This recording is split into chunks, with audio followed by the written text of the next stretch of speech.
Hello and welcome to Sleepy Science. What if I told you that reality does not break in distant galaxies or impossible machines, but quietly, inside the way your own brain builds the world?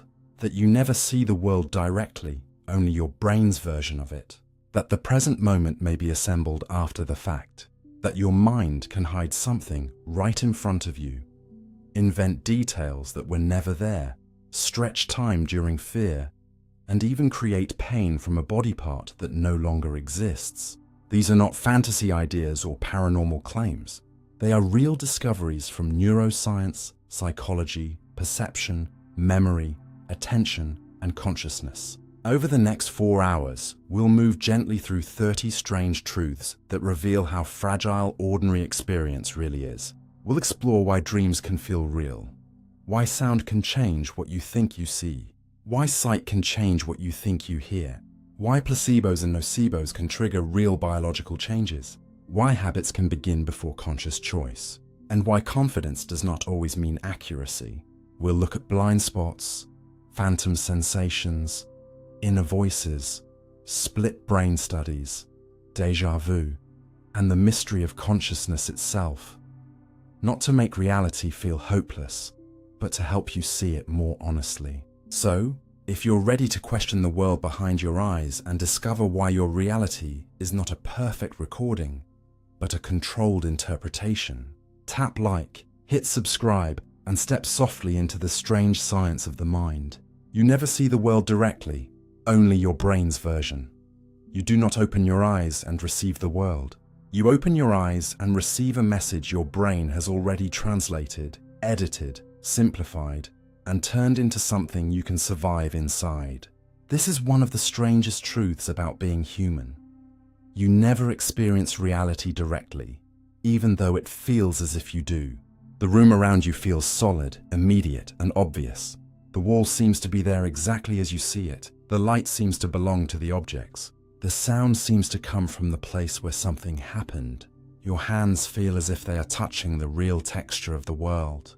But beneath that calm certainty, something far more hidden is taking place. Your eyes do not send pictures to your brain. Your ears do not send sounds. Your skin does not send the feeling of smooth, cold, or sharp. What your senses send are signals. Tiny bursts of electrical activity, chemical changes, patterns traveling through nerves. The brain receives these signals in darkness, locked inside the skull without ever touching the outside world itself. It never sees the tree. It never hears the voice. It never feels the glass. It only receives coded messages from the body and builds an experience from them. In that sense, your conscious world is not the world itself. It is your brain's best version of the world, made quickly enough to feel real, stable enough to guide you, and simple enough that you are not overwhelmed by the impossible amount of information around you. Think about color for a moment. A red apple does not contain red as a substance. Out there, beyond your body, there are patterns of light reflecting from its surface. Your eyes detect part of that light. Your retina converts it into neural activity, and your brain creates the experience of redness. The color feels like it belongs to the apple, but the redness you know exists in your experience. It is not a lie, it is a translation. The same is true for sound. A voice in the room is not traveling as meaning or melody. It begins as movement in air, pressure waves pushing gently through space. Your ears turn that motion into nerve signals, and your brain transforms those signals into language, tone, distance, emotion, and presence. By the time you hear someone say your name, your brain has already organized vibration into something intimate. Touch works in the same hidden way. When you place your hand on a table, you do not directly feel table. Receptors in your skin respond to pressure, temperature, and texture. Your nervous system sends patterns upward. Your brain assembles them into the feeling of contact.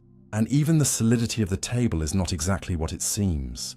At the physical level, matter is structured by atoms and forces, and your hand is not merging with the surface. What you experience as direct contact is your nervous system interpreting resistance.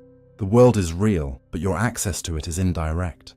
You are always meeting reality through a biological interface. This may sound unsettling at first, but it is not a failure of the brain. It is the reason you can function at all. The raw world is too complex, too fast, too full. If your brain tried to show you every detail, every wavelength, every vibration, every microscopic change, your awareness would drown. So instead, the brain compresses. It selects what matters. It highlights edges, movement, contrast, faces, danger, warmth, voices, patterns. It does not give you everything. It gives you what may be useful. In a deep evolutionary sense, perception was never designed to show truth in its purest form. It was shaped to help living bodies move, avoid harm, find food, recognize others, and make decisions before it was too late. This is why your experience feels smooth and complete, even though the information entering your senses is limited and messy. The brain is not a camera recording the world.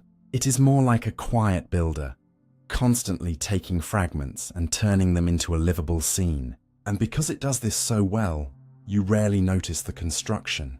You do not feel the translation happening. You do not hear the electrical signals. You do not see the brain choosing, filtering, and simplifying.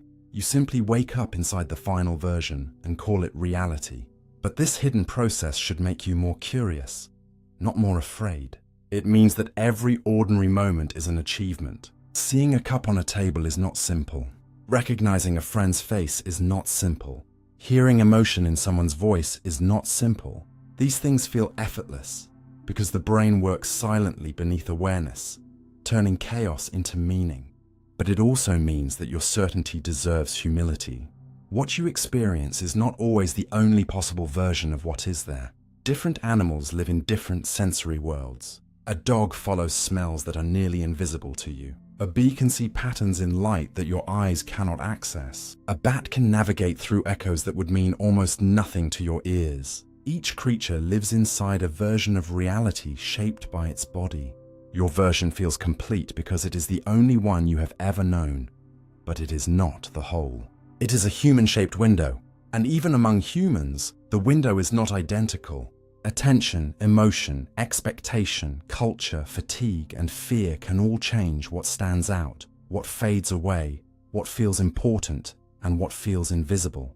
Two people can stand in the same place and genuinely experience different versions of the same moment, not because one of them is inventing everything, but because every brain is interpreting from its own angle. This is why the deepest lesson here is not that reality is fake. That would be too easy, and it would be wrong. The lesson is stranger and more useful. Reality is real, but your experience of it is constructed. There is a world beyond you, but you never hold it raw in your hands.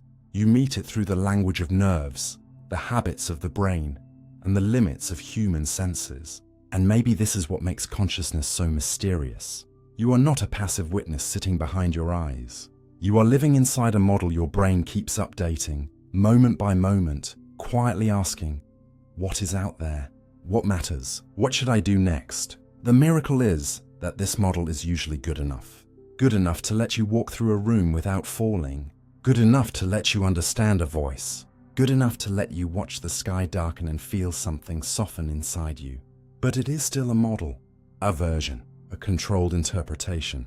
So the next time you look at the world and feel absolutely sure you are seeing it exactly as it is, pause gently. Let the certainty loosen. The colors, the sounds, the textures, the feeling of now itself are all arriving through a hidden chain of translation. You are not outside reality, and you are not separate from it. You are a living doorway through which reality becomes experience. And perhaps the most beautiful part is this. Even if you never see the world directly, your brain's version is still where your love happens, where your fear rises, where music becomes emotion, where light becomes morning, where another person's face becomes someone you miss. You may never touch the raw world beneath perception, but you are touched by the version your brain creates from it every second. And within that fragile, luminous version, your life unfolds. The present moment is built after the fact. The moment you call now may already be a memory by the time you feel it arrive. Not an old memory, not a distant one, not the kind you can place on a timeline and revisit later, but a tiny, fresh, almost invisible memory that your brain has just finished assembling before handing it to consciousness as the present. This is a quiet and unsettling idea, because the present feels like the one thing you should be able to trust. The past can be blurry, the future can be uncertain, but now feels sharp, now feels immediate, now feels like the thin, bright edge where life is actually happening. Yet neuroscience suggests that what you experience as the present is not a perfect live broadcast. It is more like a carefully synchronized scene, built from signals that arrive at different times, corrected for delay, stitched together, and then presented to you as if everything happened at once. Light reaches your eyes, sound reaches your ears, pressure reaches your skin, and movement is tracked through muscles and balance systems. But none of these signals travel through the body at exactly the same speed, or require exactly the same processing time. A touch on your hand, a flash in front of your eyes, a spoken word, and the movement of someone's lips may all reach the brain through different biological routes. If consciousness simply received each signal the instant it arrived, the world would feel broken into pieces. A clap might not line up with the sight of the hands. A voice might not seem attached to a mouth. Your own movements might feel slightly disconnected from your intentions. So the brain does something remarkable.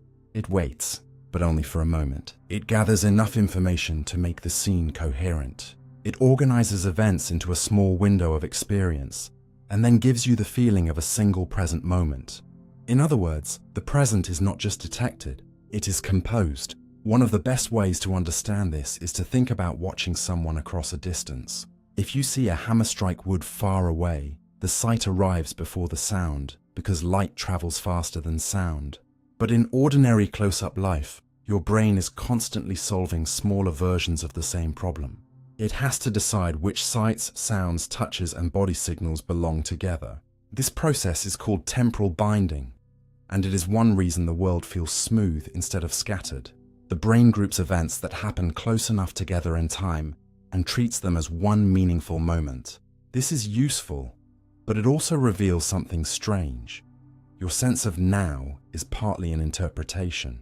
It is not only about when something happens outside you, it is also about when your brain decides different signals belong to the same event. And sometimes that decision can be fooled. In certain timing illusions, a later event can change how you experience an earlier one. This is called post-diction, which means the brain uses information that arrives slightly afterward to shape what you believe you just perceived. A simple example is apparent motion. When two still lights flash one after another in the right rhythm, you may not see two separate flashes. You may see one light moving. Your brain creates the experience of motion after comparing the sequence. The motion was not present in either flash by itself. It was built from the relationship between them. Another famous example is the flash lag effect. When a moving object and a flash appear aligned, people often perceive the moving object as slightly ahead. The brain is not stupid. It is trying to compensate for the delays involved in processing movement. It predicts where things are going so that you can respond to a world that will not wait for your awareness to catch up. This predictive quality is essential. Imagine trying to catch a ball if you only reacted to where it was after your brain finished processing it. You would always be behind. So the brain does not merely display the present, it anticipates it. It fills in the likely next position, the likely next sound, the likely continuation of motion, and then blends those predictions with incoming information. Most of the time, this works so well that you never notice. You reach for a cup and your hand lands where the cup is. You step off a curb and adjust your balance. You follow a conversation without hearing each syllable as a separate object. But behind this ordinary ease is a deep trick of timing. Your brain is always negotiating with delay. It is always trying to make a useful present from information that is already slightly old. This does not mean you are trapped in some fake reality. It means your experience is alive because it is being updated. The now you feel is a practical construction, not a frozen point. It is more like a soft interval than a razor-thin instant. Some researchers describe conscious perception as working across brief windows of time, where the brain blends incoming events into meaningful units. That is why music has rhythm instead of isolated clicks. Speech has words instead of disconnected sounds. and movement appears continuous instead of as a series of still frames. Your present moment has thickness, it has a little depth. It includes what just happened, what is happening, and what your brain expects to happen next, all folded together into one seamless feeling. And this should change the way you think about awareness. You are not standing at the exact front edge of time, watching reality arrive untouched. You are standing inside a living summary, a moment prepared for you just after the raw signals have been sorted. The brain is like a quiet editor working at impossible speed, not to deceive you, but to protect coherence. It sacrifices perfect immediacy so that the world can make sense, and in that sacrifice, the feeling of now is born. There is something almost tender about this. The present, the thing you cling to when life feels uncertain, is itself an act of care by the nervous system. It is the brain saying, "Here, this is the most useful version of what just happened. Live inside this." But it also means that your certainty about immediate experience should be gentle. What felt instant may have been assembled. What felt simultaneous may have been synchronized. What felt like a pure moment may already have passed through a hidden process of correction. And perhaps this is why life can feel so strange when timing breaks down. In moments of shock, fear, exhaustion, or intense attention, time can seem to slow, stretch, skip, or become unreal. The world has not necessarily changed speed. Your brain's construction of the present has changed. The window widens or narrows. Details are prioritized differently. The rhythm of awareness shifts. You suddenly notice that time is not just something clocks measure. It is something the mind organizes. So when you sit quietly and feel this second passing, remember that even this simple feeling is not simple. It is a small masterpiece of timing, a hidden agreement between senses, memory, prediction, and attention. You are always arriving slightly late to the world, and yet the brain gives you a present that feels open, immediate, and yours. Maybe that makes the present less solid than you thought, but it also makes it more wondrous. Because every now is a gift built from what has just vanished. Every moment you experience is already touched by the past, shaped by expectation, and softened into continuity before you even know it is there. And maybe this is why the present feels so precious. Not because it is a perfect point in time, but because it is a fragile construction that appears, holds you for a breath, and disappears before you can fully catch it. Your brain can hide something right in front of you. A person in a gorilla suit can walk straight through the center of your vision, and your brain may quietly erase them from your world. That sounds impossible, almost like a trick designed for a stage magician. But it comes from one of the most famous demonstrations in attention research. When people are asked to focus on a demanding task, such as counting basketball passes between players, many fail to notice an unexpected figure crossing the scene. Their eyes receive the information.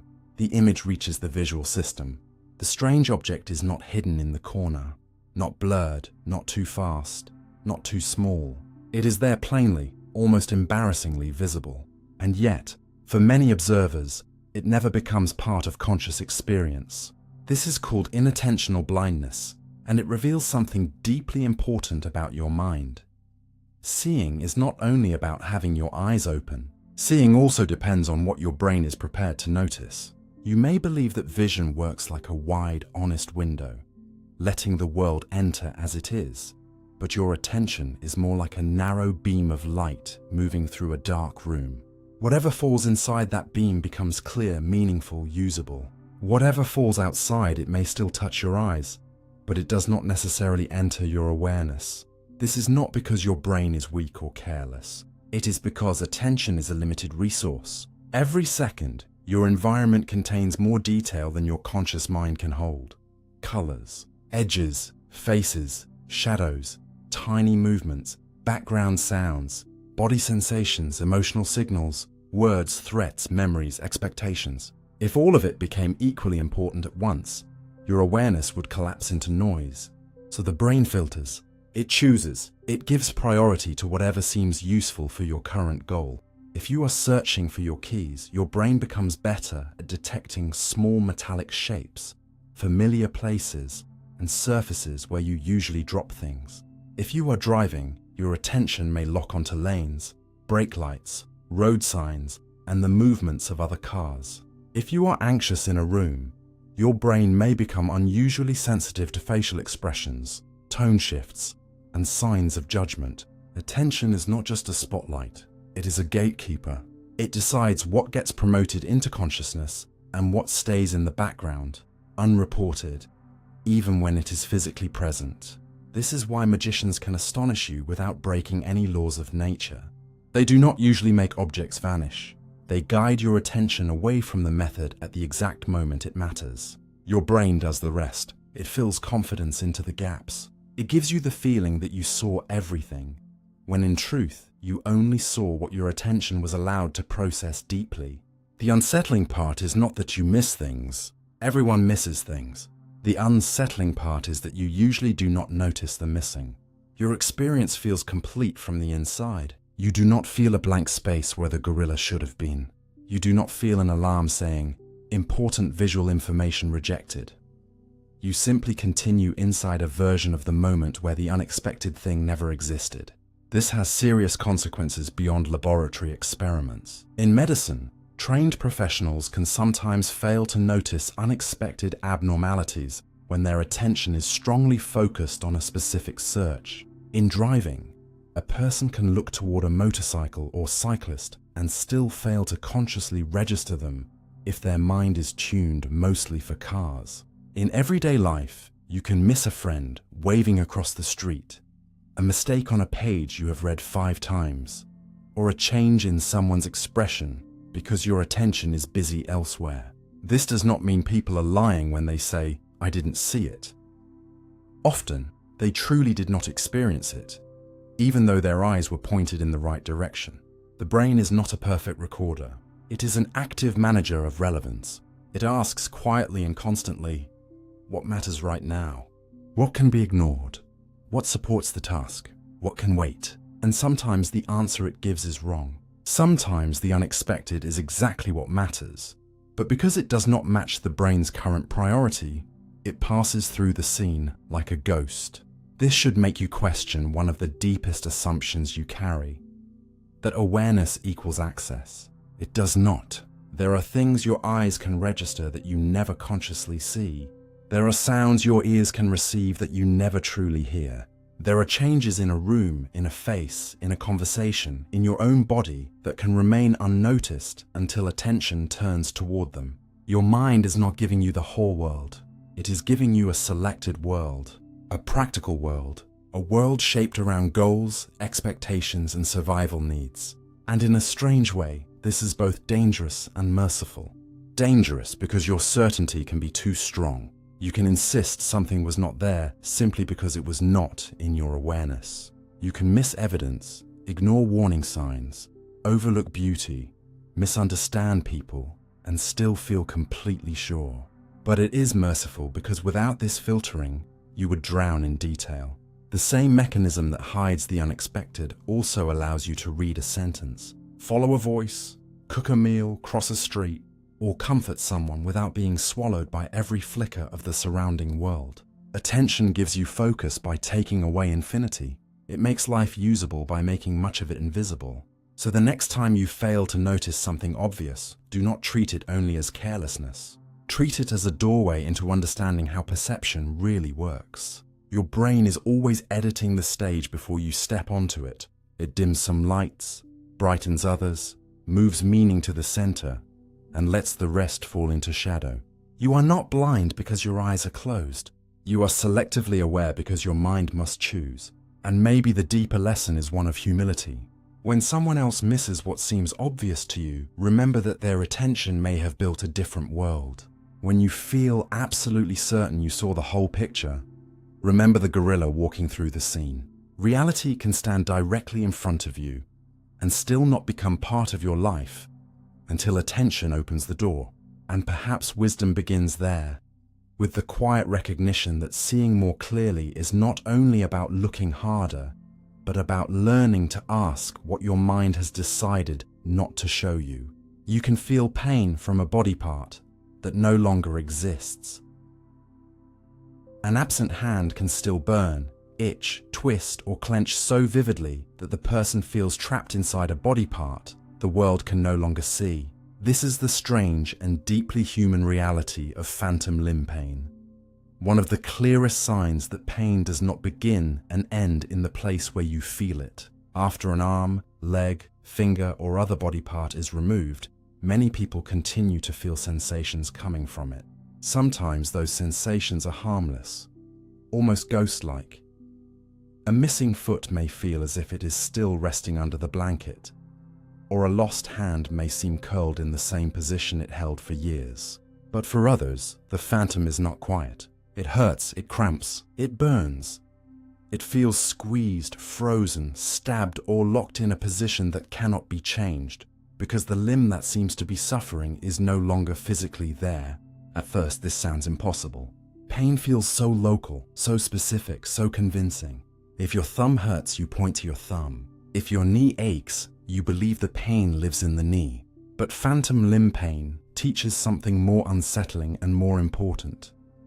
Pain is not simply a message from damaged tissue. Pain is an experience created by the nervous system, and the place where you feel it is not always the place where the process begins. Your brain carries a map of your body, not a map drawn in ink, but a living map made from years of movement, touch, balance, vision, and habit. Every finger, every toe, every part of your face, every surface of your skin has a kind of representation in the brain. Long before you think about your body, this inner map helps you know where your limbs are, how they move, what belongs to you, and what needs protection. When a limb is amputated, the physical limb is gone, but the brain's map does not instantly erase it. The nervous system has spent a lifetime expecting signals from that place. It has learned the limb's shape, its weight, its usual position, its injuries, its movements, its role in reaching, walking, holding, balancing, touching.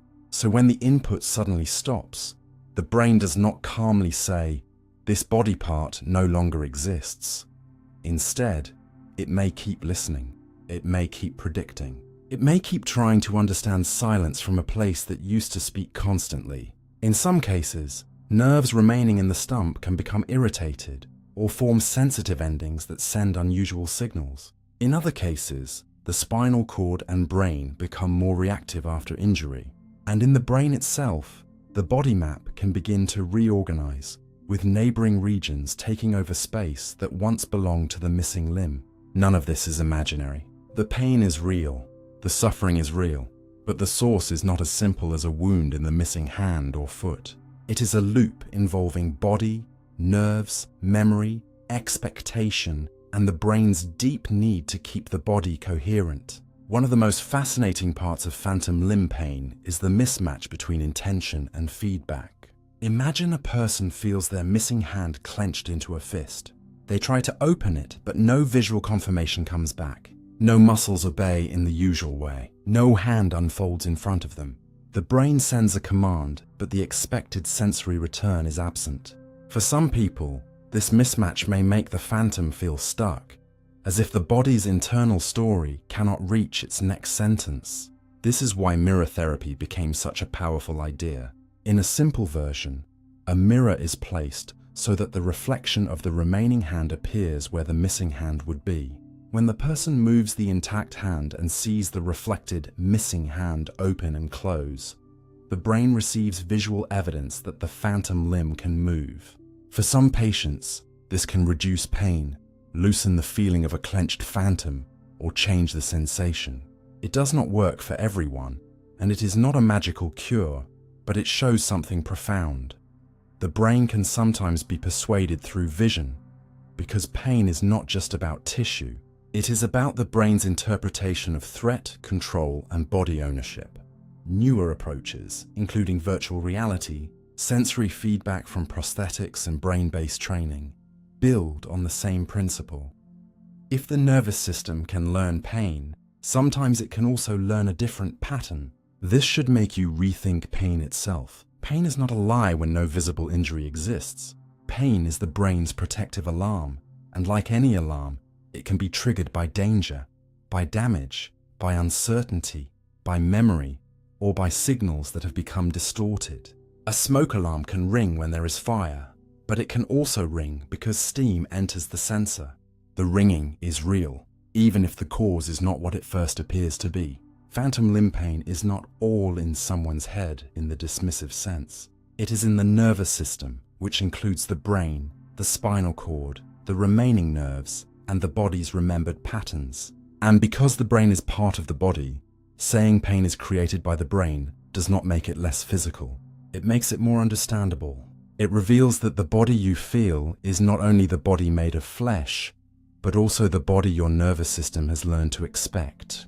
You live with an inner body, a body schema, a quiet model of where you are in space. Most of the time, this model matches your physical body so well that you never notice it.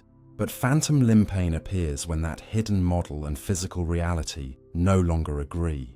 A missing limb can remain present because the brain has not stopped including it in the story of you. There is something haunting in that, but also something tender. The brain does not forget easily what once belonged to you. It keeps the outline. It keeps the habit. It keeps the expectation of touch. It keeps a door open for a limb that cannot return. And sometimes through that open door, pain enters. Yet this same fact also carries hope. If the nervous system can preserve an old body map, it can sometimes reshape it. Slowly, carefully, through therapy, movement, visual feedback, prosthetic use, medication, nerve treatments, and rehabilitation, the map may be softened, updated, or made less painful. Not always completely, not always quickly, but enough to show that the brain is not fixed stone. It is living tissue, always learning from the signals it receives and the meanings it assigns. So when you hear that someone can feel pain from a body part that no longer exists, do not hear it as a bizarre medical curiosity. Hear it as a doorway into the deepest truth of pain. What you feel is not a simple photograph of the body, but a protective experience shaped by the nervous system's best attempt to understand what is happening to you. The missing limb is gone, but the brain's memory of the body can remain. The tissue may be absent, but the map may still glow. And somewhere in that glow, between loss and protection, between memory and sensation, the person feels something the outside world cannot see. Phantom limb pain reminds us that the body is not only what can be touched. It is also what the brain has loved, defended, used, feared, and carried for years. And even when a part of the body disappears, the nervous system may continue whispering its name in the language it knows best. Sensation. Your mind can invent details that were never there. A memory can feel like a locked room with a clear window. Yet when you step inside, you may discover that your mind has quietly furnished parts of it on its own. This is one of the most unsettling abilities of the human brain. It can invent details that were never actually there, and it can do this so smoothly that the invented pieces feel no different from the real ones. You may remember someone's exact words even though they never used them. You may picture a childhood room with furniture arranged in a way that seems certain, only to later see an old photograph and realize the layout was different. You may swear a friend was present at an event because the story has been repeated so many times that their face now feels attached to it. This does not mean you are lying. Lying usually requires intent. False details often arrive without permission, created by the mind's ordinary attempt to make experience complete, meaningful, and easy to understand. The brain does not store life like a perfect video file, with every frame preserved and ready to replay. It stores fragments, the emotional tone of a moment, the general meaning, a few strong images, familiar patterns, pieces of language, body feelings, and later information that gets woven into the old scene.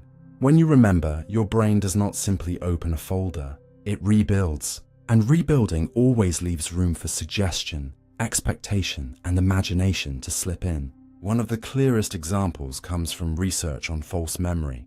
In classic experiments, people hear lists of related words like bed, rest, pillow, tired, dream, blanket, and nap. Later, many confidently remember hearing the word sleep, even if it was never presented.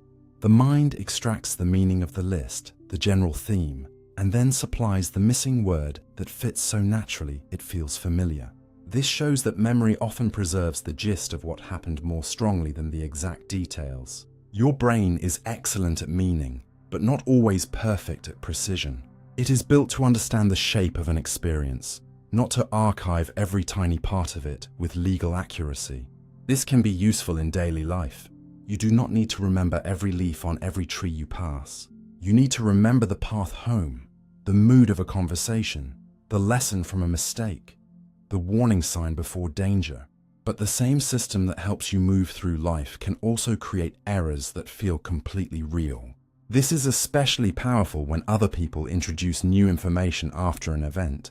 If someone asks, "Did you see the broken glass?" After a car accident video, people may become more likely to remember glass even when there was none. The question itself plants a detail. Later, the mind may confuse the source. Did I see it, or did someone suggest it? Did it happen? Or did I imagine it while thinking about what happened? This is called source monitoring, and it is one reason false memories can become so convincing. The brain remembers the detail, but loses track of where the detail came from. It may tag imagination as observation, suggestion as experience, or repetition as truth. Repetition is especially strange. The more often you hear or tell a story, the more fluent it becomes. Fluency feels like familiarity, and familiarity can feel like accuracy. A detail that began as a guess can become smoother each time it is repeated, until it no longer feels like an addition. It feels like part of the original scene. This is why family stories can drift over time. This is why eyewitness accounts can change without the witness realizing it. This is why confidence is not always a guarantee of truth. A person can be deeply sincere and still be wrong, because sincerity measures how real something feels from the inside, not whether every piece of it matches the outside world. There are also more dramatic forms of invented detail, such as confabulation, which can happen in certain brain injuries or neurological conditions. A person may give explanations for gaps in memory without realizing they are filling those gaps. The stories may sound coherent, even emotionally convincing, but they are not deliberately fabricated. The mind is trying to preserve continuity. It is trying to keep the self from falling into blankness. And in a gentler form, all of us do this sometimes. We smooth over uncertainty. We connect events into a cleaner story. We add a tone to someone's voice, a look on someone's face, a motive behind someone's action. Because the mind dislikes loose edges. It wants the world to make sense. But sense is not always the same as truth. This matters because invented details can shape real emotion. If you remember someone as colder than they were, your body may respond with resentment. If you remember yourself as more foolish than you actually were, shame can grow around an edited scene. If you fill in a silence with rejection or a delay with betrayal, the added detail can become part of your emotional reality. The nervous system reacts not only to what happened, but to the story built around what happened. And once the story hardens, it can guide decisions, relationships, self-image, and fear. This is why memory requires humility. Not distrust of everything, not paranoia, not the idea that nothing can be known, but humility. The simple willingness to say, "This is how I remember it, but memory can change." That one sentence can soften arguments, protect relationships, and open space for truth. It reminds you that your mind is not a cold machine. It is a living storyteller, and like every storyteller, it selects, shapes, emphasizes, and sometimes accidentally invents. The beautiful part is that this same creative power is not only a weakness, it is also why you can imagine futures, understand metaphors, learn from incomplete information, and feel the emotional meaning of events long after they happen. A brain that never filled gaps would be accurate in one way, but helpless in another. You would live surrounded by fragments, unable to turn them into understanding. So the goal is not to hate the mind for inventing. The goal is to recognize when invention may be happening. When a detail feels emotionally charged, ask where it came from. When a memory has been retold many times, remember that retelling can polish and reshape it. When you are certain about someone's intention, ask whether you witnessed it or inferred it. When an old memory carries pain, ask whether the pain belongs only to the event or also to the details your mind later built around it. This kind of questioning does not weaken your life. It makes it clearer, because the mind is not trying to deceive you. It is trying to complete the picture with whatever materials it has. Fragments, feelings, meanings, expectations, and traces of the past. Sometimes it gets close. Sometimes it adds a shadow where there was none. Sometimes it paints a face into an empty doorway because the story feels unfinished without it. And maybe this is what makes human memory so fragile and so powerful at the same time. You do not carry the past as a perfect recording. You carry it as a living construction, warm with emotion, vulnerable to change, shaped by the person you are now. Your mind can invent details that were never there, but it can also learn to hold its own certainty more gently. And in that gentleness, a deeper kind of truth begins. Not the truth of perfect recall, but the truth of awareness, the quiet understanding that what feels real deserves attention, yet still deserves to be questioned. Your brain predicts what you'll see before you see it. Before the world reaches you, your brain has already made a guess about what it is going to be. This may sound backward, because you feel as if seeing begins when light enters your eyes, and ends when an image appears in awareness. But the brain is not simply waiting for the outside world to explain itself. It is already leaning forward. It is already preparing. It is already using memory, context, body state, expectation, and past experience to predict what kind of scene is likely to appear next. When you walk into your bedroom in the dark, you do not explore it like a stranger entering an unknown cave. Your brain already expects the bed to be in one place, the doorframe to be behind you, the floor to continue under your feet, the corner of the table to wait where it usually waits. That expectation helps you move without stopping to analyze every shadow. When you glance at a word with missing letters, your brain often supplies the meaning before you consciously inspect each mark. When you see a quick shape in the grass, you may flinch before you know whether it is a snake, a branch, or nothing important at all. The brain would rather make a fast prediction and correct it than wait too long for perfect information. This is not a flaw in human perception. It is one of the reasons you can survive in a moving world. The eyes send signals upward, but the brain also sends predictions downward, shaping how those signals are interpreted. In modern neuroscience, this idea is often described through predictive processing.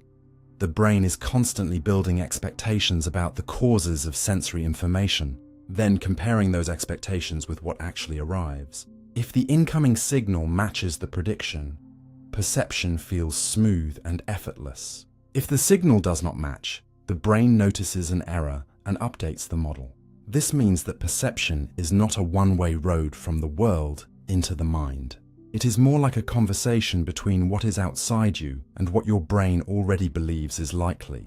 The brain asks, "What am I probably seeing?" The senses answer, "Here is the evidence." Then the brain adjusts. Most of the time, the process happens so quickly that you never feel the negotiation. You simply see, but under the surface, seeing is partly controlled by expectation. This is why context can change perception so powerfully. A vague shape in a hospital may look like medical equipment. The same shape in a forest may look like a branch or animal. A shadow in your room at midnight may feel threatening, while the same shadow in daylight feels meaningless. The object may not have changed, but the prediction around it has. Your brain does not interpret raw signals in isolation. It asks where you are, what usually happens there, what you were just thinking about, what you fear, what you need, and what has mattered in similar situations before. This is why ambiguous images can flip between two meanings. One moment you see a vase, the next you see two faces. One moment a drawing looks like a duck, the next like a rabbit. The lines on the page remain the same, but the brain's interpretation changes because perception depends on the model being applied.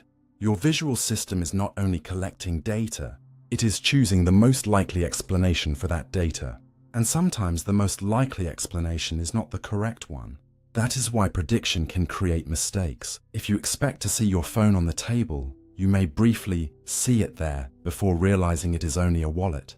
If you are waiting for someone in a crowd, faces may keep almost becoming theirs. If you are reading quickly, You may skip over a typo because the brain predicts the correct word and moves on. The mind is trying to save time, but the shortcut can hide the mismatch. In everyday life, this predictive system usually helps more than it hurts. It lets you recognize objects from incomplete views, understand speech in noisy rooms, keep balance while walking, and move through familiar spaces without treating every second as a new puzzle. But it also means you are never seeing with innocent eyes. You are seeing with a history. Your past does not sit behind you. It participates in what appears before you. The brain uses yesterday to prepare today. It uses what has often been true to guess what is true now.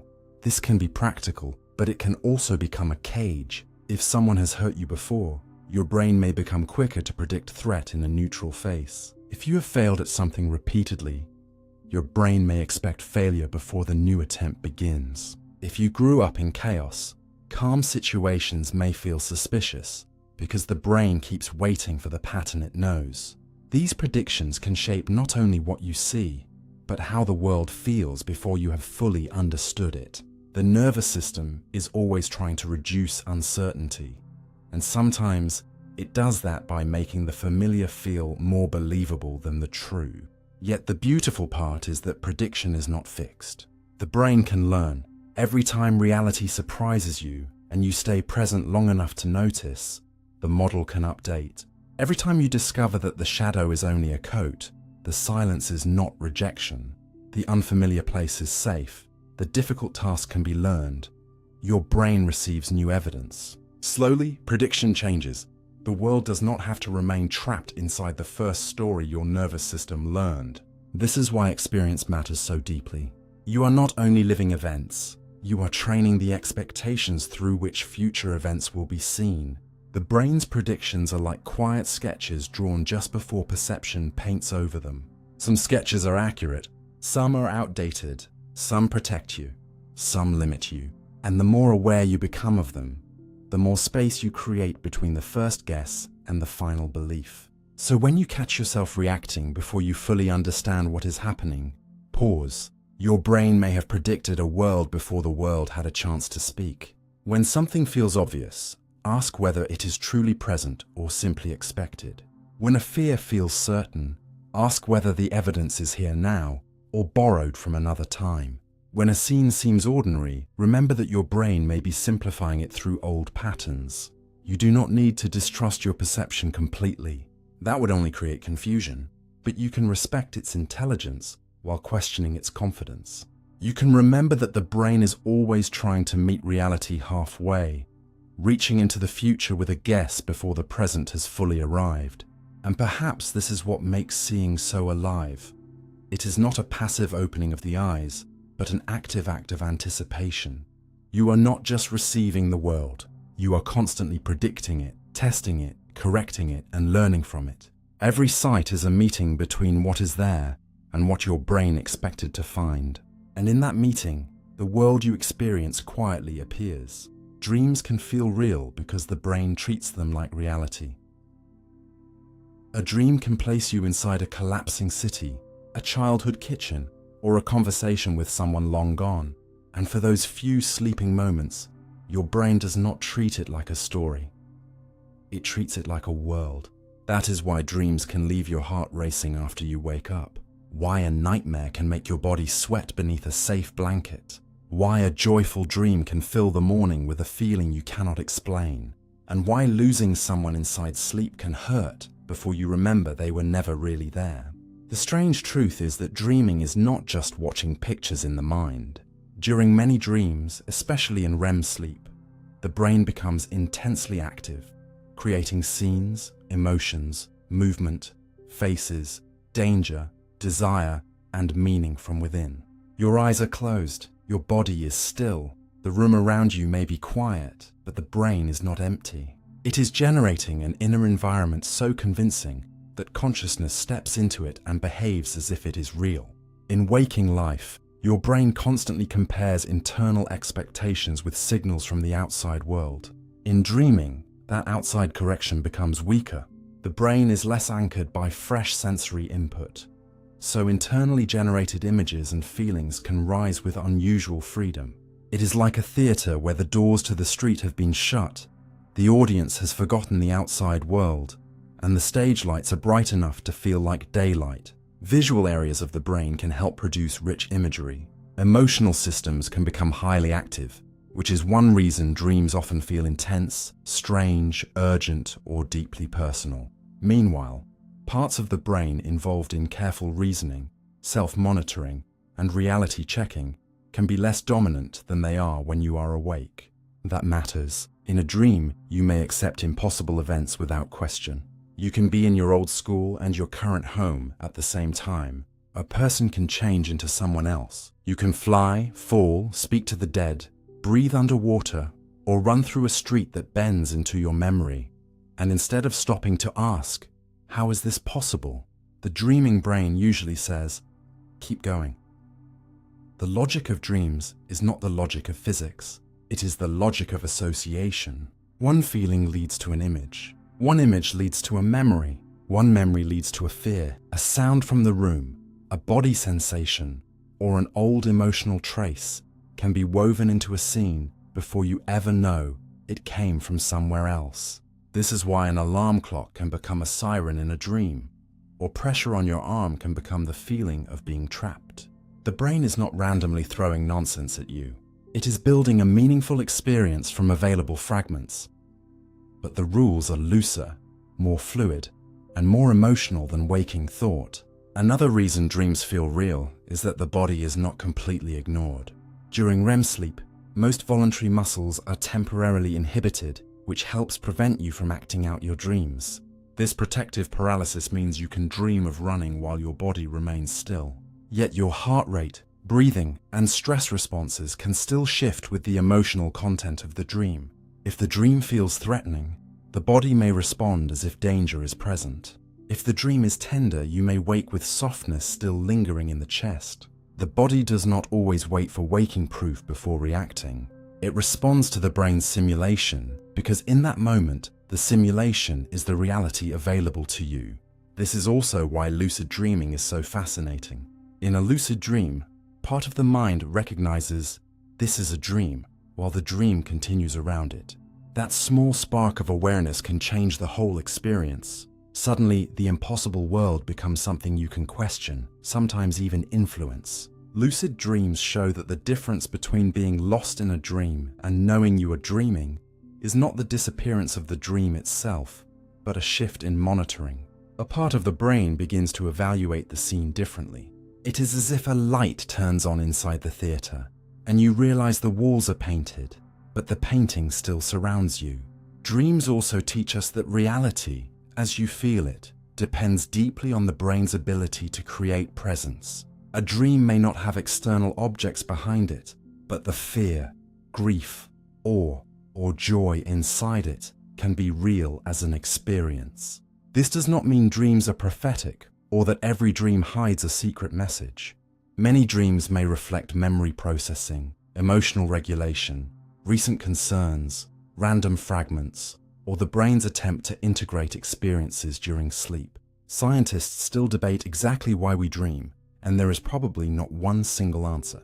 Dreams may help the brain rehearse threats, process emotions, strengthen or reorganize memories, explore social situations, or simply express the activity of a sleeping mind trying to make sense of itself. But whatever their function, their realism reveals a powerful lesson. Your sense of being somewhere is something the brain can generate. Place, danger, identity, movement, conversation, and even time can be created internally with enough force to convince you. This should not make waking life feel fake. It should make sleep feel more mysterious. Every night, without any screen, without any external world opening before you, your brain builds private realities and lets you live inside them. You become the actor and the witness, the traveler and the landscape, the frightened child and the comforting voice. Then morning arrives, the room returns, the dream dissolves, and you call it unreal because it did not happen outside you.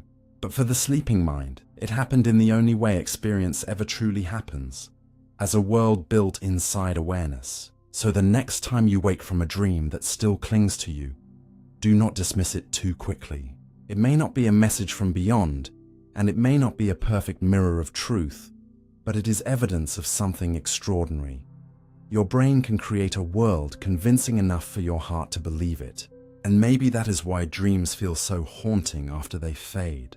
They remind you that reality is not only about what surrounds the body, but also about what the mind can make present.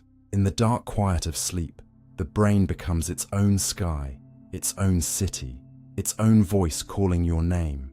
And for a little while, you live there. Sound can change what you think you see. A single beep can make one flash of light appear as two, even when your eyes were shown only one. That tiny illusion opens a doorway into a much larger truth. Vision is not the isolated ruler of perception that you may think it is. You often trust your eyes more than any other sense because sight feels sharp, detailed, and direct. You say, "I saw it with my own eyes," as if that should end the argument. But the brain does not build experience by keeping the senses in separate rooms. It mixes them, it compares them. It lets one sense correct, sharpen, or even distort another. And sometimes, sound reaches into vision and changes what you believe you saw. In the sound-induced flash illusion, for example, a person may see one quick flash on a screen while hearing two rapid beeps. Many people report seeing two flashes, not because the screen actually flashed twice, but because the extra sound changes the brain's visual experience. The eyes received one event, the ears received two. Instead of treating the senses as separate witnesses, the brain tries to create one coherent story, and in that story, the beeps can split the flash. This is not imagination in the casual sense. It is a real perceptual effect, showing that what you see is partly shaped by what you hear. The brain is constantly asking which signals belong together. If a sound and a visual event happen close enough in time, the brain may bind them into a single event, assuming they came from the same cause. Usually this helps you. When a glass falls, you see the motion and hear the crash as one event. When a door shuts, the movement and the sound belong together. When someone snaps their fingers, the sight and sound merge into one simple moment. This joining makes the world easier to understand. But because the brain is trying to solve the problem quickly, it can be fooled. Sound is especially powerful because it has very precise timing. A beep begins and ends sharply. A flash of light can be brief too, but visual processing often deals with shape, brightness, position, and movement in a different way. So when the brain needs to decide how many events happened, the auditory system can strongly influence the answer. In another famous illusion, two identical visual objects move toward each other, meet, and continue past each other. If you watch silently, you may see them streaming through one another. But if a click or tone happens at the exact moment they meet, you are more likely to see them bounce apart, as if they collided. The sound adds the idea of impact. It gives the brain a reason to interpret the motion differently. Nothing about the objects themselves has changed, but the meaning of the scene has. A quiet crossing becomes a collision because the ear whispers a different story into the eye. This is why perception is not simply about collecting information. It is about interpretation. Your brain is not asking only, what did the eyes detect? It is asking, what is the most likely event happening out there using all the senses together? In the real world, this strategy is usually wise. A sudden sound can pull your eyes toward danger before you have understood what happened. A crack in the darkness can make you search for movement. A voice behind you can make a shadow feel human. A siren can change the way you read traffic around you. Sound gives vision urgency, location, rhythm, and emotional weight. It can make a faint movement feel important, or make an ordinary scene feel threatening. Filmmakers understand this deeply. A hallway with no sound may look empty, but add a low rumble, a distant footstep, or a rising tone, and the same hallway becomes alive with danger. Your eyes have not received new visual facts, yet your visual experience has changed because the sound has altered what your brain expects the scene to mean. This is not weakness. It is the brain doing what it evolved to do. Survival often depends on combining clues. An animal hidden in grass may be partly visible, partly audible. A branch snapping may prepare you to notice movement that you would otherwise ignore. A sound from the side may guide your eyes towards something outside the center of attention. The senses cooperate because the world is not divided into sight, sound, touch, and smell. The world arrives as events, and your brain must decide what those events are. But this cooperation also means that perception is more fragile than certainty feels. You can be absolutely sure you saw two flashes when only one appeared. You can be sure two objects bounced when they passed through each other. You can feel a visual scene change because a sound gave it a different meaning. And once again, the lesson is not that your senses are useless. The lesson is that they are negotiators. They work together to create the most useful version of the moment. And usefulness is not always the same as perfect accuracy. This should make you more humble about what seeing means. A witness to an event may be influenced by a loud noise, a shout, a crash, or the timing of a sound. A person watching a performance, a video, or a street scene may perceive motion differently because audio changes the brain's interpretation. Even in daily life, music can make a face seem warmer, a room seem larger, a memory seem brighter, or a scene feel heavier than it looked in silence. Sound does not merely accompany vision, it frames it. It tells the visual system where to look, when something happened, how important it might be, and sometimes even what happened. So when you move through the world, you are not watching a silent film with sound added later. You are living inside a blended experience, where the ear can paint the eye, where a beep can multiply a flash, where a click can turn passing into collision, where the invisible pressure of air can change the visible shape of reality. And perhaps this is the deeper wonder. Your brain is not trying to give you separate streams of information. It is trying to give you a world, a single breathable world where light and sound support each other, argue with each other, and sometimes quietly rewrite each other. The next time you hear a sudden noise and the room seems to change before you understand why, remember that perception is not a collection of isolated senses. It is a conversation, and in that conversation, sound can lean close to vision and say, "Look again, something happened here." Your body can react before you know why. Your pulse can change its rhythm before your conscious mind has even found the reason.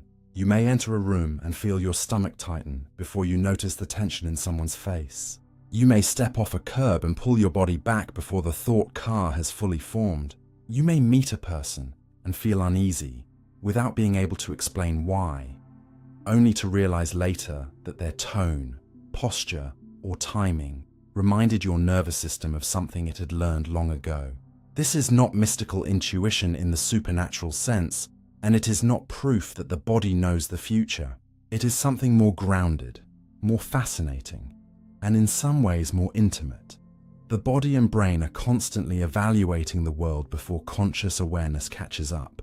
Your conscious mind feels like the captain because it speaks in words, makes explanations, and arrives with confidence after the fact. But much of survival happens below that level. The body is not waiting for a full report. It is always scanning, adjusting, preparing. Your pupils widen or narrow. Your heart speeds or slows. Muscles tense before movement. Your breath changes. Stress hormones shift. Sweat glands can activate so subtly that you may not feel dampness, but sensors can measure the change. These reactions are part of the autonomic nervous system, the hidden regulation system that helps control heart rate, digestion, breathing patterns, blood pressure, and readiness for action. It works quietly in the background, not because you are unconscious, but because the body cannot afford to ask permission for every adjustment. If danger is near, waiting for a complete conscious explanation may be too slow. A loud bang makes you flinch before you identify it. A sudden shape near your face makes you blink before you decide to protect your eyes. A slippery step makes your muscles correct balance before you narrate what happened. In these moments, the body acts first and the story comes later. One important part of this fast response system involves emotional circuits that help detect relevance and possible threat. The amygdala, for example, is often involved in rapid emotional processing, especially when something may be dangerous or important. It does not work alone, and it is not a simple fear center, but it helps the brain prioritize signals that may require quick action. Some information can influence bodily readiness before it becomes clear in conscious thought. This is why you can feel a wave of alertness before you know exactly what triggered it.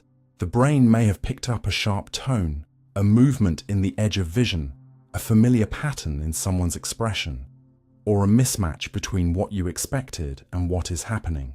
Your awareness has not named it yet, but your body has already begun preparing. There are experiments that reveal this hidden timing. In studies of decision-making, people sometimes show changes in skin conductance, a measure linked to emotional arousal, before they can verbally explain which choices are risky. Their bodies begin responding to patterns before their conscious minds can state the rule. This does not mean the body is always wiser than thought. It means the nervous system can learn from experience in ways that are felt before they are spoken.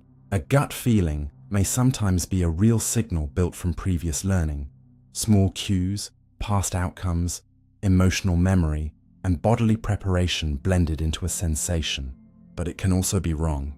This is important. The body reacts quickly, not perfectly. A racing heart may mean danger, but it may also mean caffeine, lack of sleep, excitement, embarrassment, grief, or an old fear pattern being awakened in a harmless situation. A tight chest can feel like a warning, but the warning may be about memory, not the present. A sudden dislike of someone may come from a real cue, or from resemblance, bias, stress, or the nervous system protecting you too broadly. The body's early reactions are information, not final truth. They deserve attention, but they also deserve interpretation. This is where consciousness matters. Your slower mind can ask, what exactly happened? What evidence do I have? Is my body responding to now, or to something that now reminds me of? In this way, awareness becomes a translator between the body's alarm and reality's details. There is a deep lesson here about what you are. You are not just a thinking mind riding inside a machine of flesh. You are a whole living system, and much of that system is already participating before language begins. The body remembers through tension, posture, reflex, appetite, avoidance, warmth, and unease.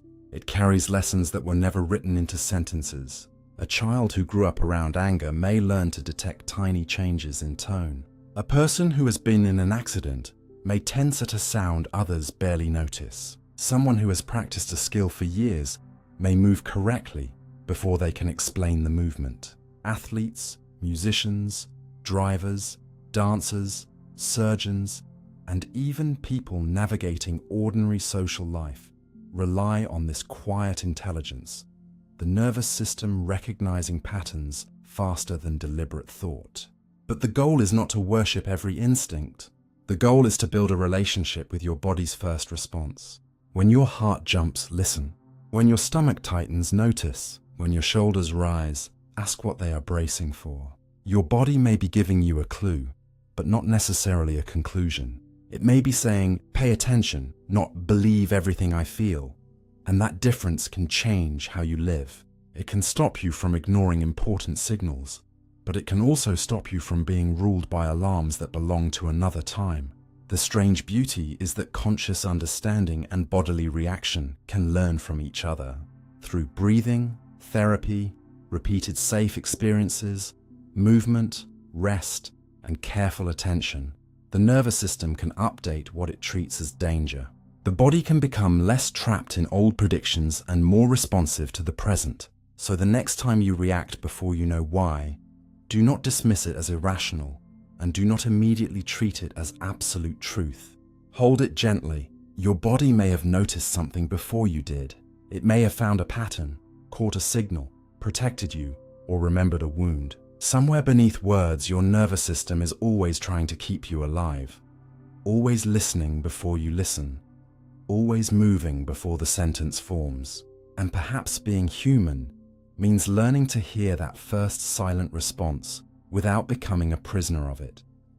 To let the body whisper, to let the mind question, and to let both together guide you toward a clearer, calmer understanding of what is really here. The rubber hand illusion can shift body ownership.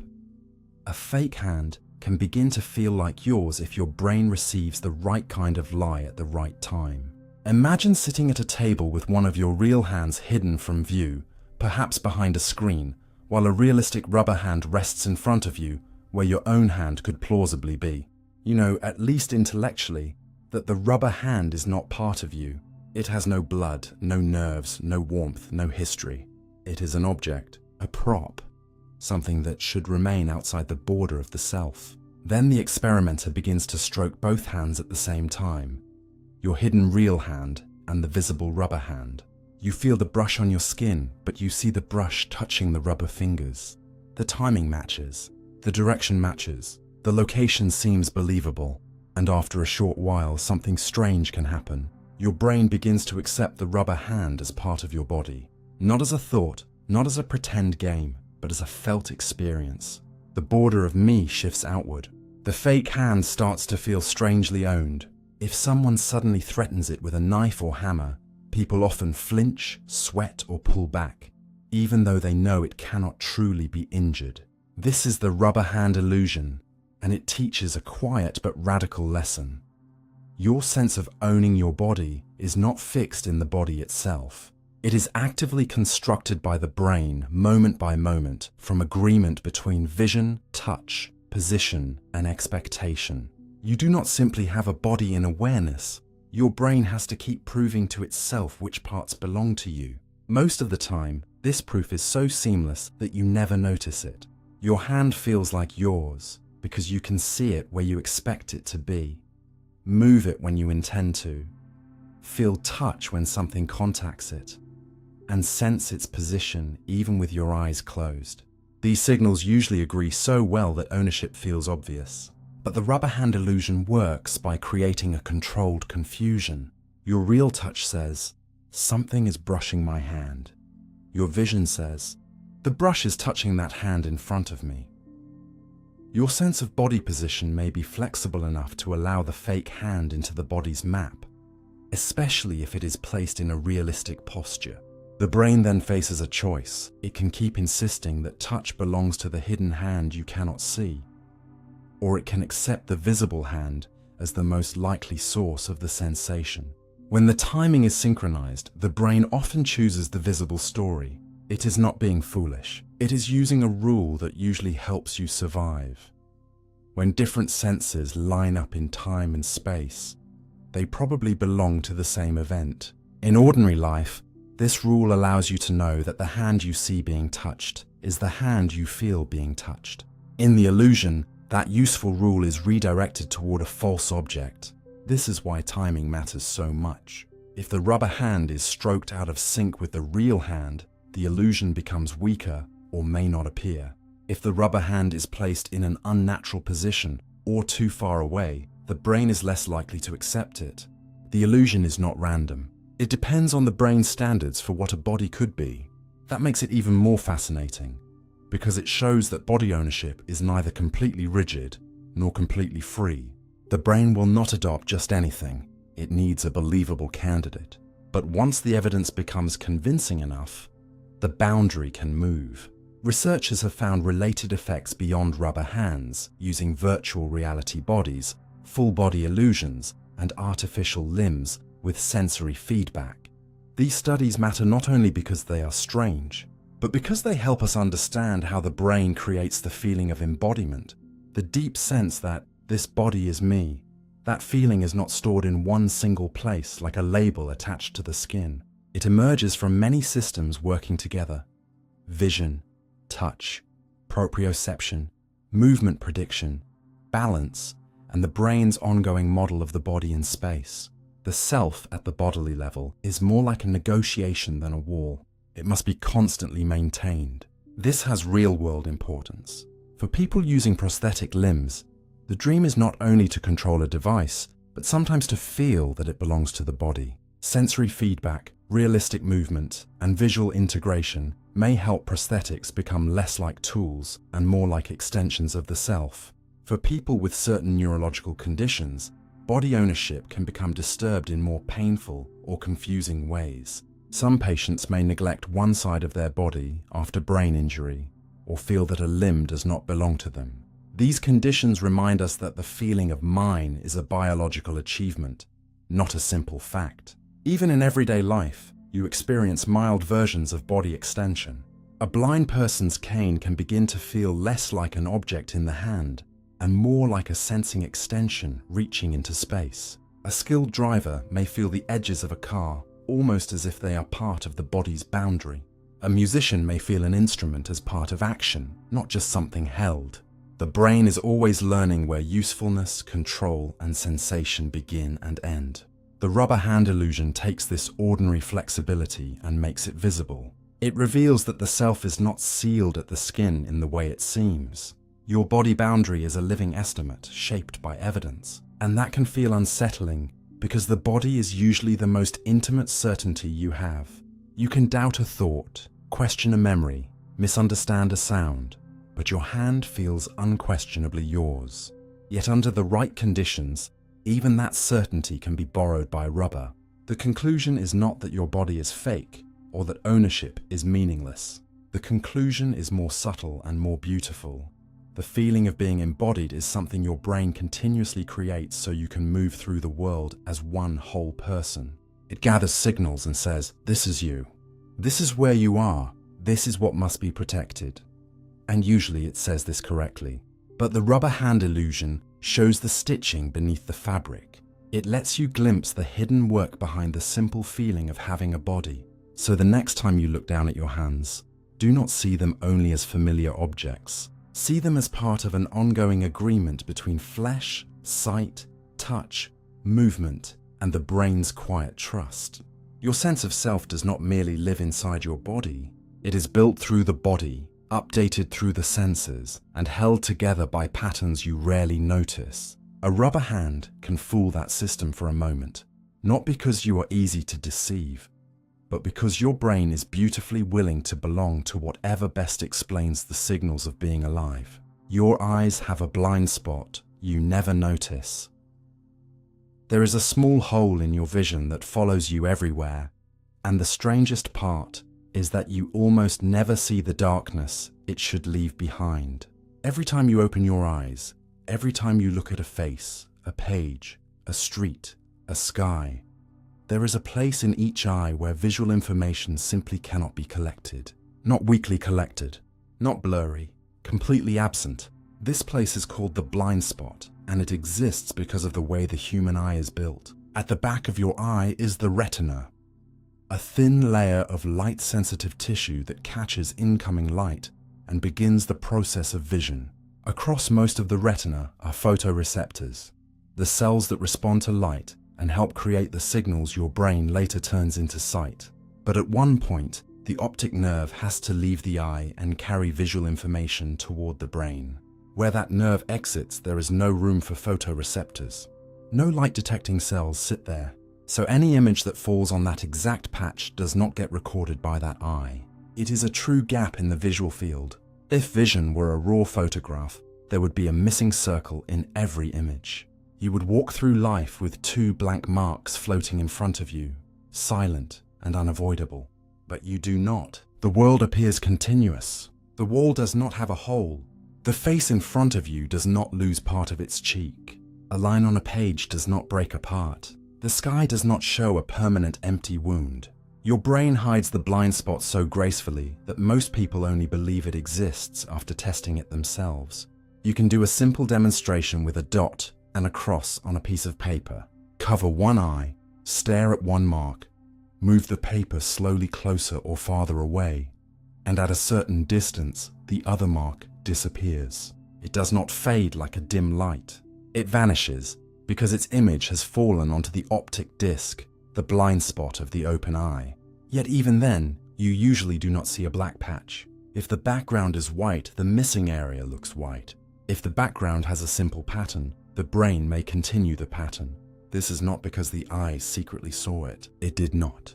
The brain is filling in the gap from surrounding information, from the other eye when both eyes are open, and from its expectation that the world should remain continuous. Most of the time, this works so well that the blind spot becomes invisible to awareness. And this is where the lesson becomes deeper than anatomy. Your visual system is not designed to announce every absence. It is designed to create a stable world you can act within. If a tiny region of missing information can be safely completed from context, the brain does not interrupt your life to say, "Warning, no data here." It simply repairs the scene. It guesses the most likely background and lets you move on. In ordinary life, that is useful. You do not need to consciously inspect the blind spot every second. You need to cross streets, read signs, recognize people, pour water, and move through space without constantly noticing the imperfections of your own biological equipment. The blind spot is hidden partly because you have two eyes with blind spots in different locations, so one eye often covers what the other misses. But even with one eye closed, your brain still fills the missing region. It borrows from the nearby visual field. It uses texture, color, lines, and shapes around the gap to create the most reasonable continuation. If a straight line passes through the blind spot, you may still perceive it as an unbroken line. If a surface is uniform, you perceive a uniform surface. The brain does not reconstruct the missing part in rich detail like a painter carefully adding every brushstroke. It gives you enough continuity that nothing feels wrong. This matters because it shows that some of what you see is not directly sensed, but completed. Not invented in a wild or random way, but completed through intelligent, practical inference. The blind spot is not the same as failing to pay attention. It is not that something was visible and you ignored it. It is a physical absence in the eye's design, quietly covered by the brain's editing. That makes it one of the most elegant examples of how perception protects you from its own gaps. And the design itself carries an evolutionary story. In vertebrate eyes like ours, the nerve fibers run along the front side of the retina and must pass through it to exit the eye, creating the blind spot. Some other animals, such as octopuses, have eyes arranged differently, with nerve fibers behind the photoreceptors, so they do not have the same kind of blind spot. This does not mean their vision is simply better in every way, but it reminds you that human perception is not a perfect design drawn from scratch. It is a biological solution shaped by history, compromise, and adaptation. Your eyes are extraordinary, but they are not flawless instruments. They are living organs with inherited architecture, and your brain has become very good at working around their limitations. The blind spot also teaches humility in a very quiet form. You can be missing something and feel no missing. You can be living with a gap and experience only wholeness. That is not just a fact about the eye. It is a metaphor grounded in biology. Your brain does not always show you where the holes are. Sometimes it fills them with the nearest believable pattern and lets certainty continue. In vision, that usually helps. In life, it should make you cautious. The feeling of completeness is not proof that nothing is absent.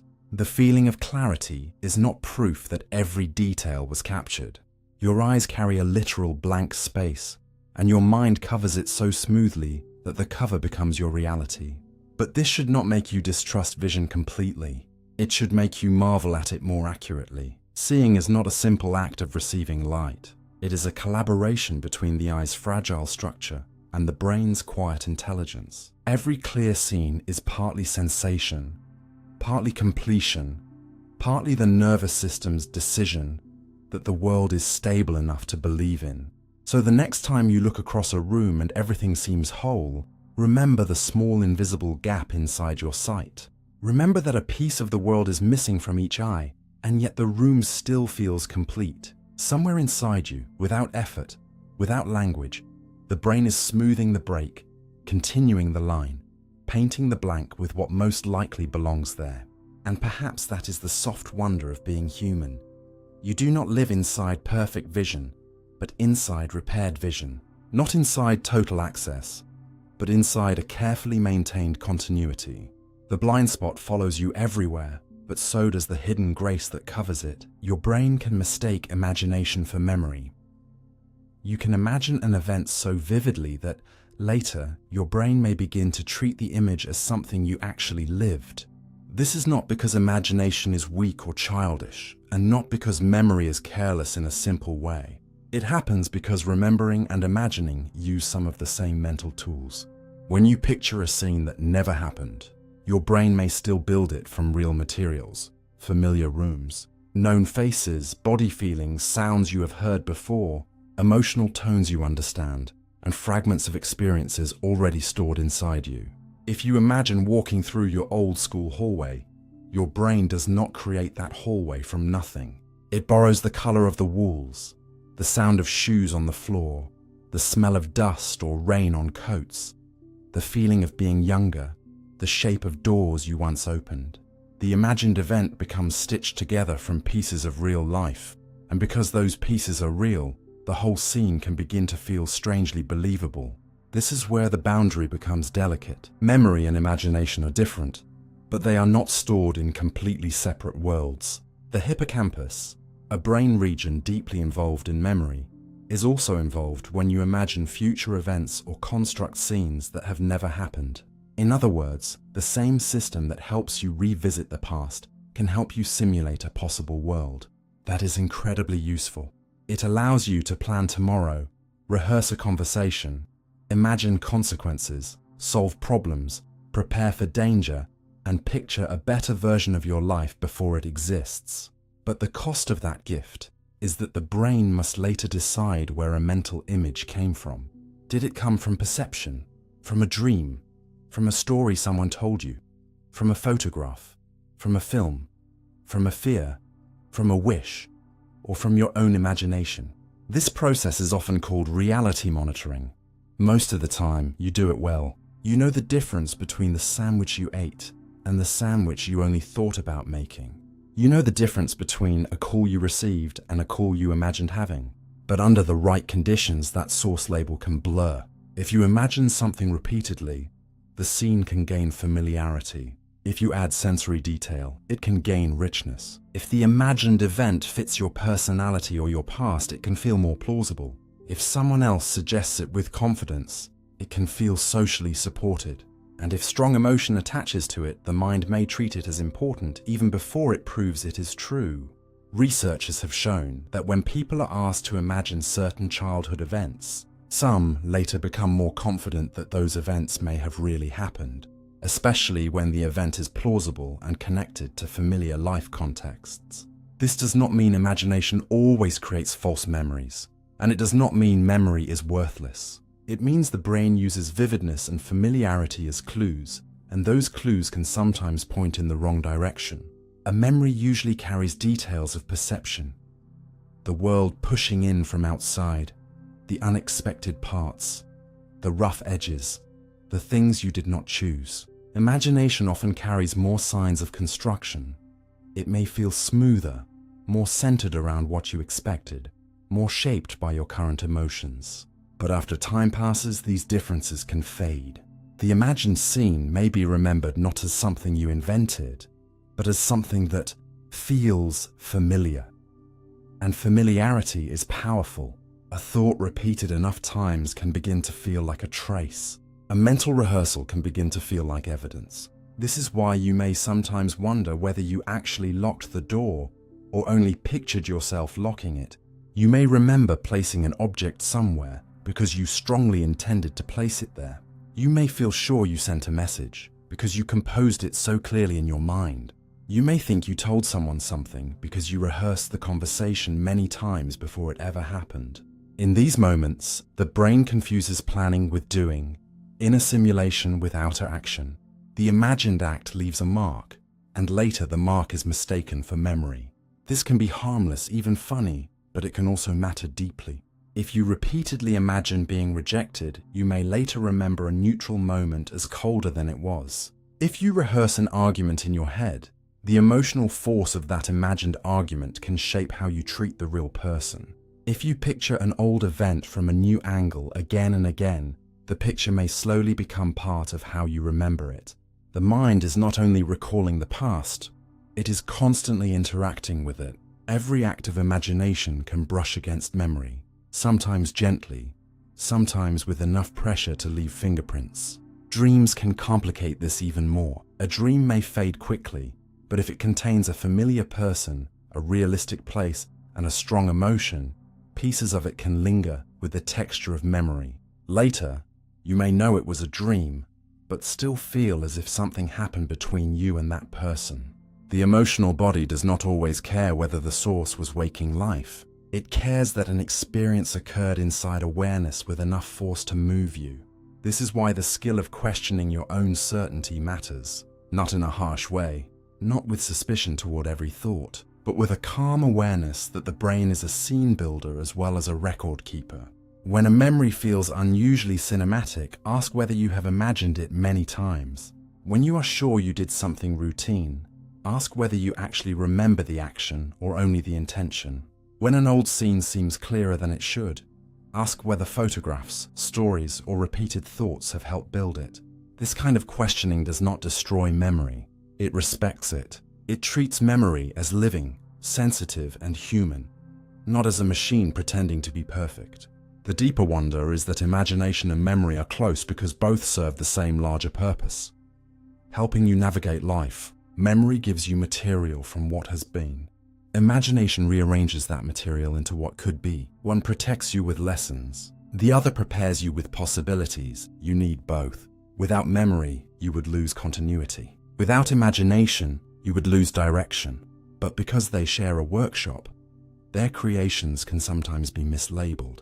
A imagined scene can wear the clothes of memory. A remembered moment can be softened or sharpened by imagination.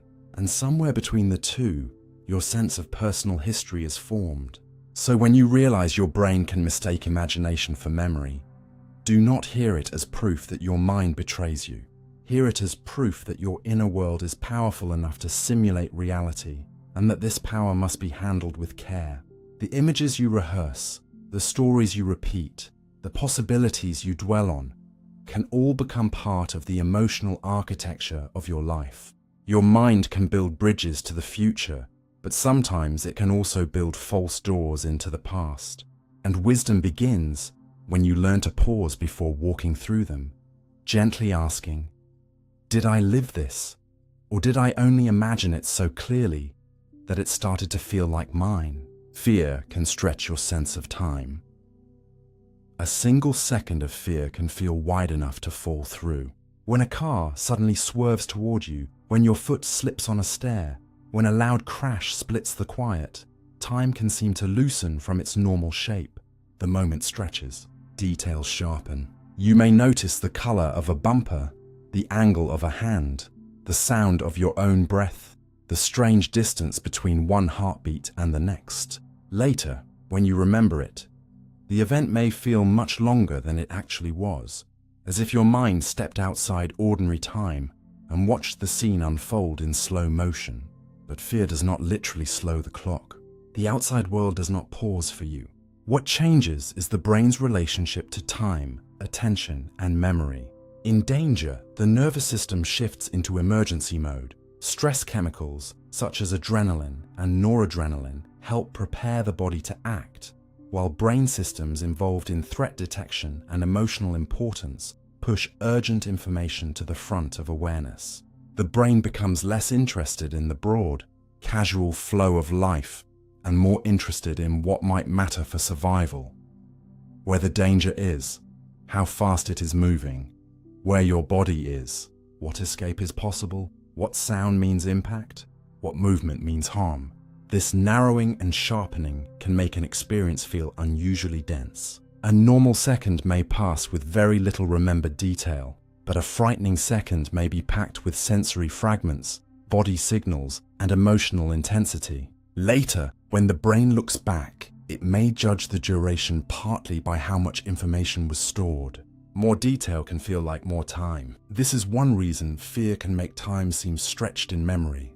The event leaves a thicker trace. It is not that you became a superhero with a faster inner clock. It is that the moment was recorded with unusual force.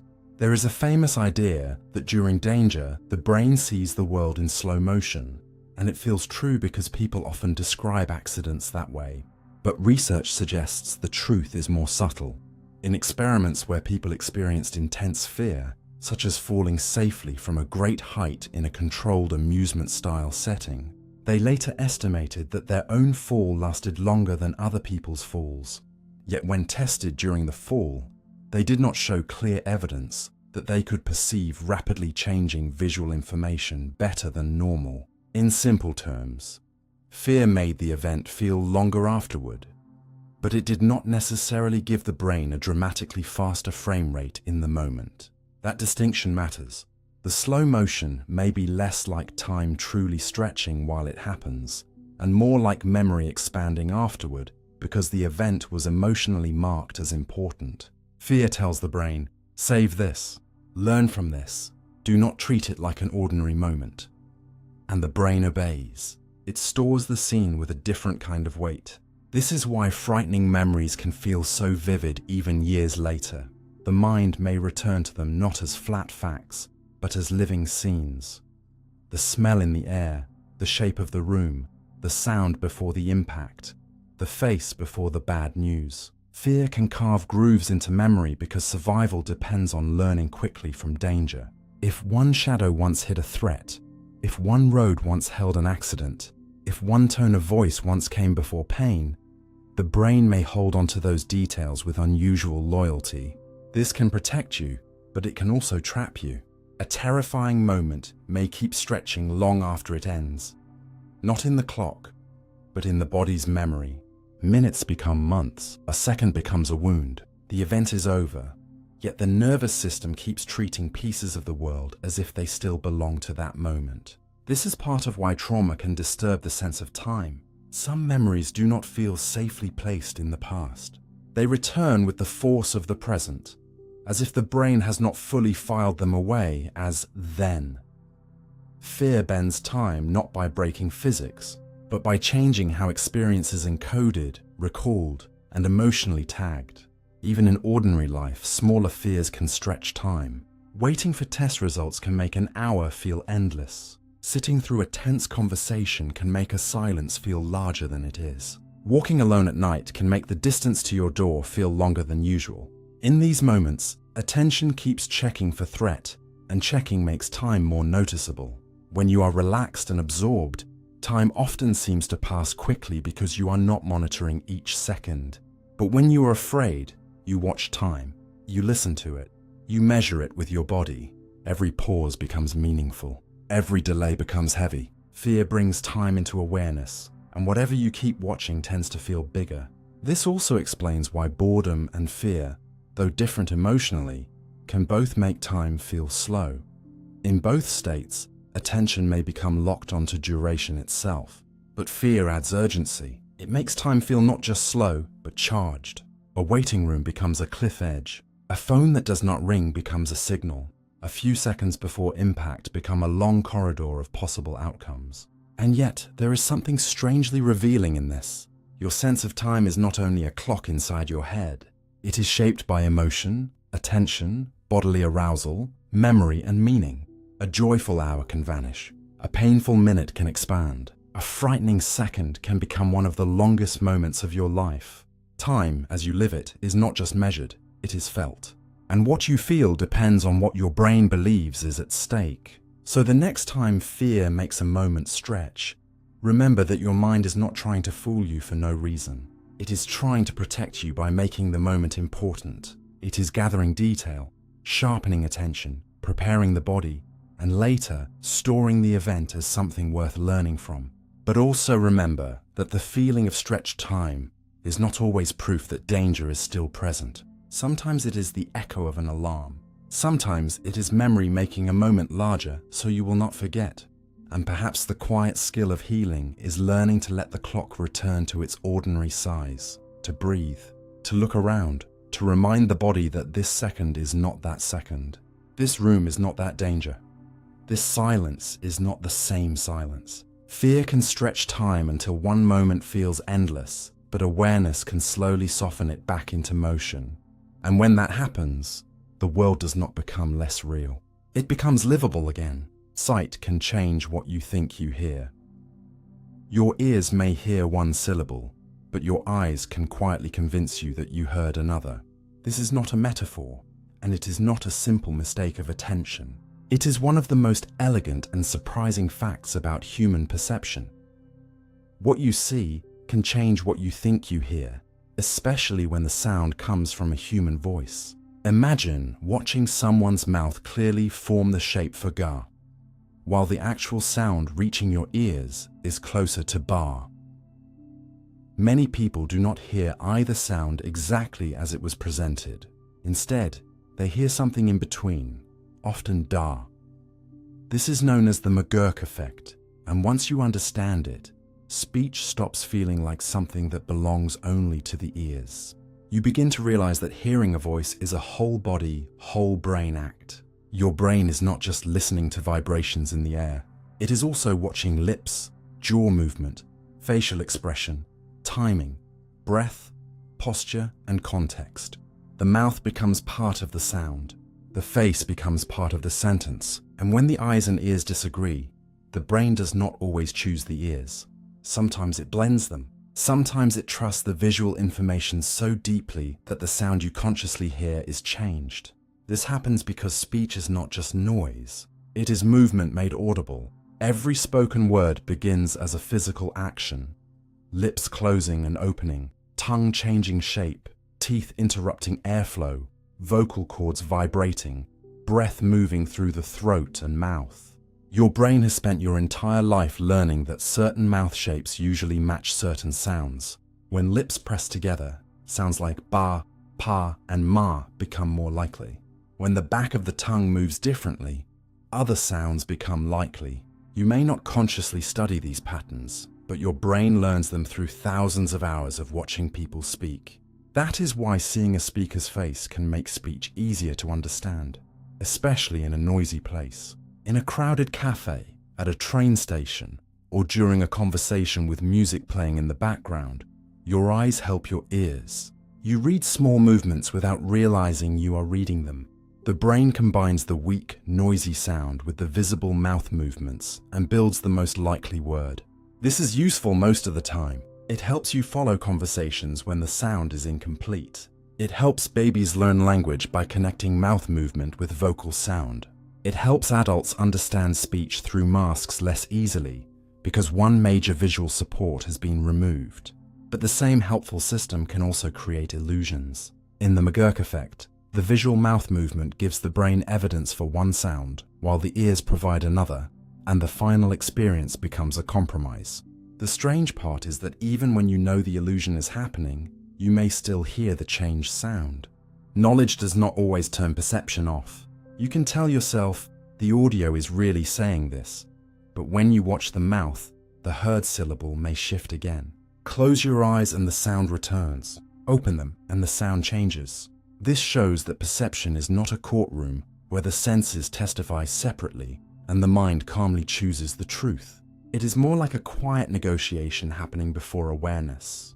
By the time the result reaches you, it already feels like hearing. You do not experience it as, I saw one thing and heard another, so my brain created a blend. You simply hear the blend. Sight has entered the sound so early and so smoothly that the final product feels natural.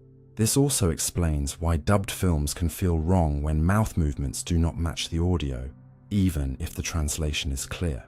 Your brain expects voices and faces to belong together.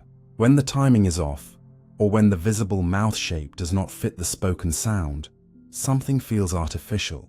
It is also why video calls can become tiring when audio and video are slightly out of sync. Even a small delay between lips and voice forces the brain to work harder. The conversation may still be understandable, but it feels subtly uncomfortable because the brain is trying to bind two streams that do not perfectly align. In everyday life, the visual influence on hearing goes beyond syllables. Seeing someone smile can change how warm their voice seems. Seeing anger on a face can make a neutral sentence feel sharper. Watching a person struggle to speak can make you listen with more patience and fill in missing pieces more generously. Seeing a musician strike a note, a drummer hit a surface, or a speaker turn toward you helps the brain organize when and where a sound belongs. There is also the ventriloquist effect, where a sound seems to come from the puppet's moving mouth rather than from the person actually producing it. Your ears receive the sound from one location, but your eyes see a moving mouth somewhere else, and the brain often shifts the perceived source of the voice toward the visible movement. Again, this is not stupidity. In the real world, visible movement and sound usually come from the same place. so the brain uses vision to locate sound when the two appear connected. Magicians, performers, filmmakers, and stage designers all rely on this hidden rule. A sound can be anchored to an image, and once the brain accepts the pairing, the image can pull the sound toward itself. This should make you rethink what it means to hear someone. Listening is not only an auditory act, it is social, visual, emotional, and predictive. When someone speaks to you face to face, you are not just decoding sound waves. You are watching a living body produce meaning. The eyes help decide which words are likely, where the voice is coming from, how the person feels, whether the sentence is gentle or threatening, whether a pause is hesitation or sadness, whether a joke is playful or cruel. This is why a phone call can feel thinner than a conversation in person. It carries the voice, but it removes many of the visual cues that help the brain understand the voice fully. And this is why misunderstandings can grow so easily in text, where both sound and face are absent. The human brain evolved for speech in bodies, not words floating alone in a void. Yet there is also humility in this. If sight can change hearing, then your experience of a conversation is not always a perfect copy of what was said. You may hear tone through the filter of facial expression. You may hear confidence because someone looks confident. You may hear hostility because their face reminds you of anger, even if their voice is softer than you think. You may hear clarity when lips help you, or confusion when they do not. Your senses are helping each other, but they are also influencing each other. They are building one experience from many clues.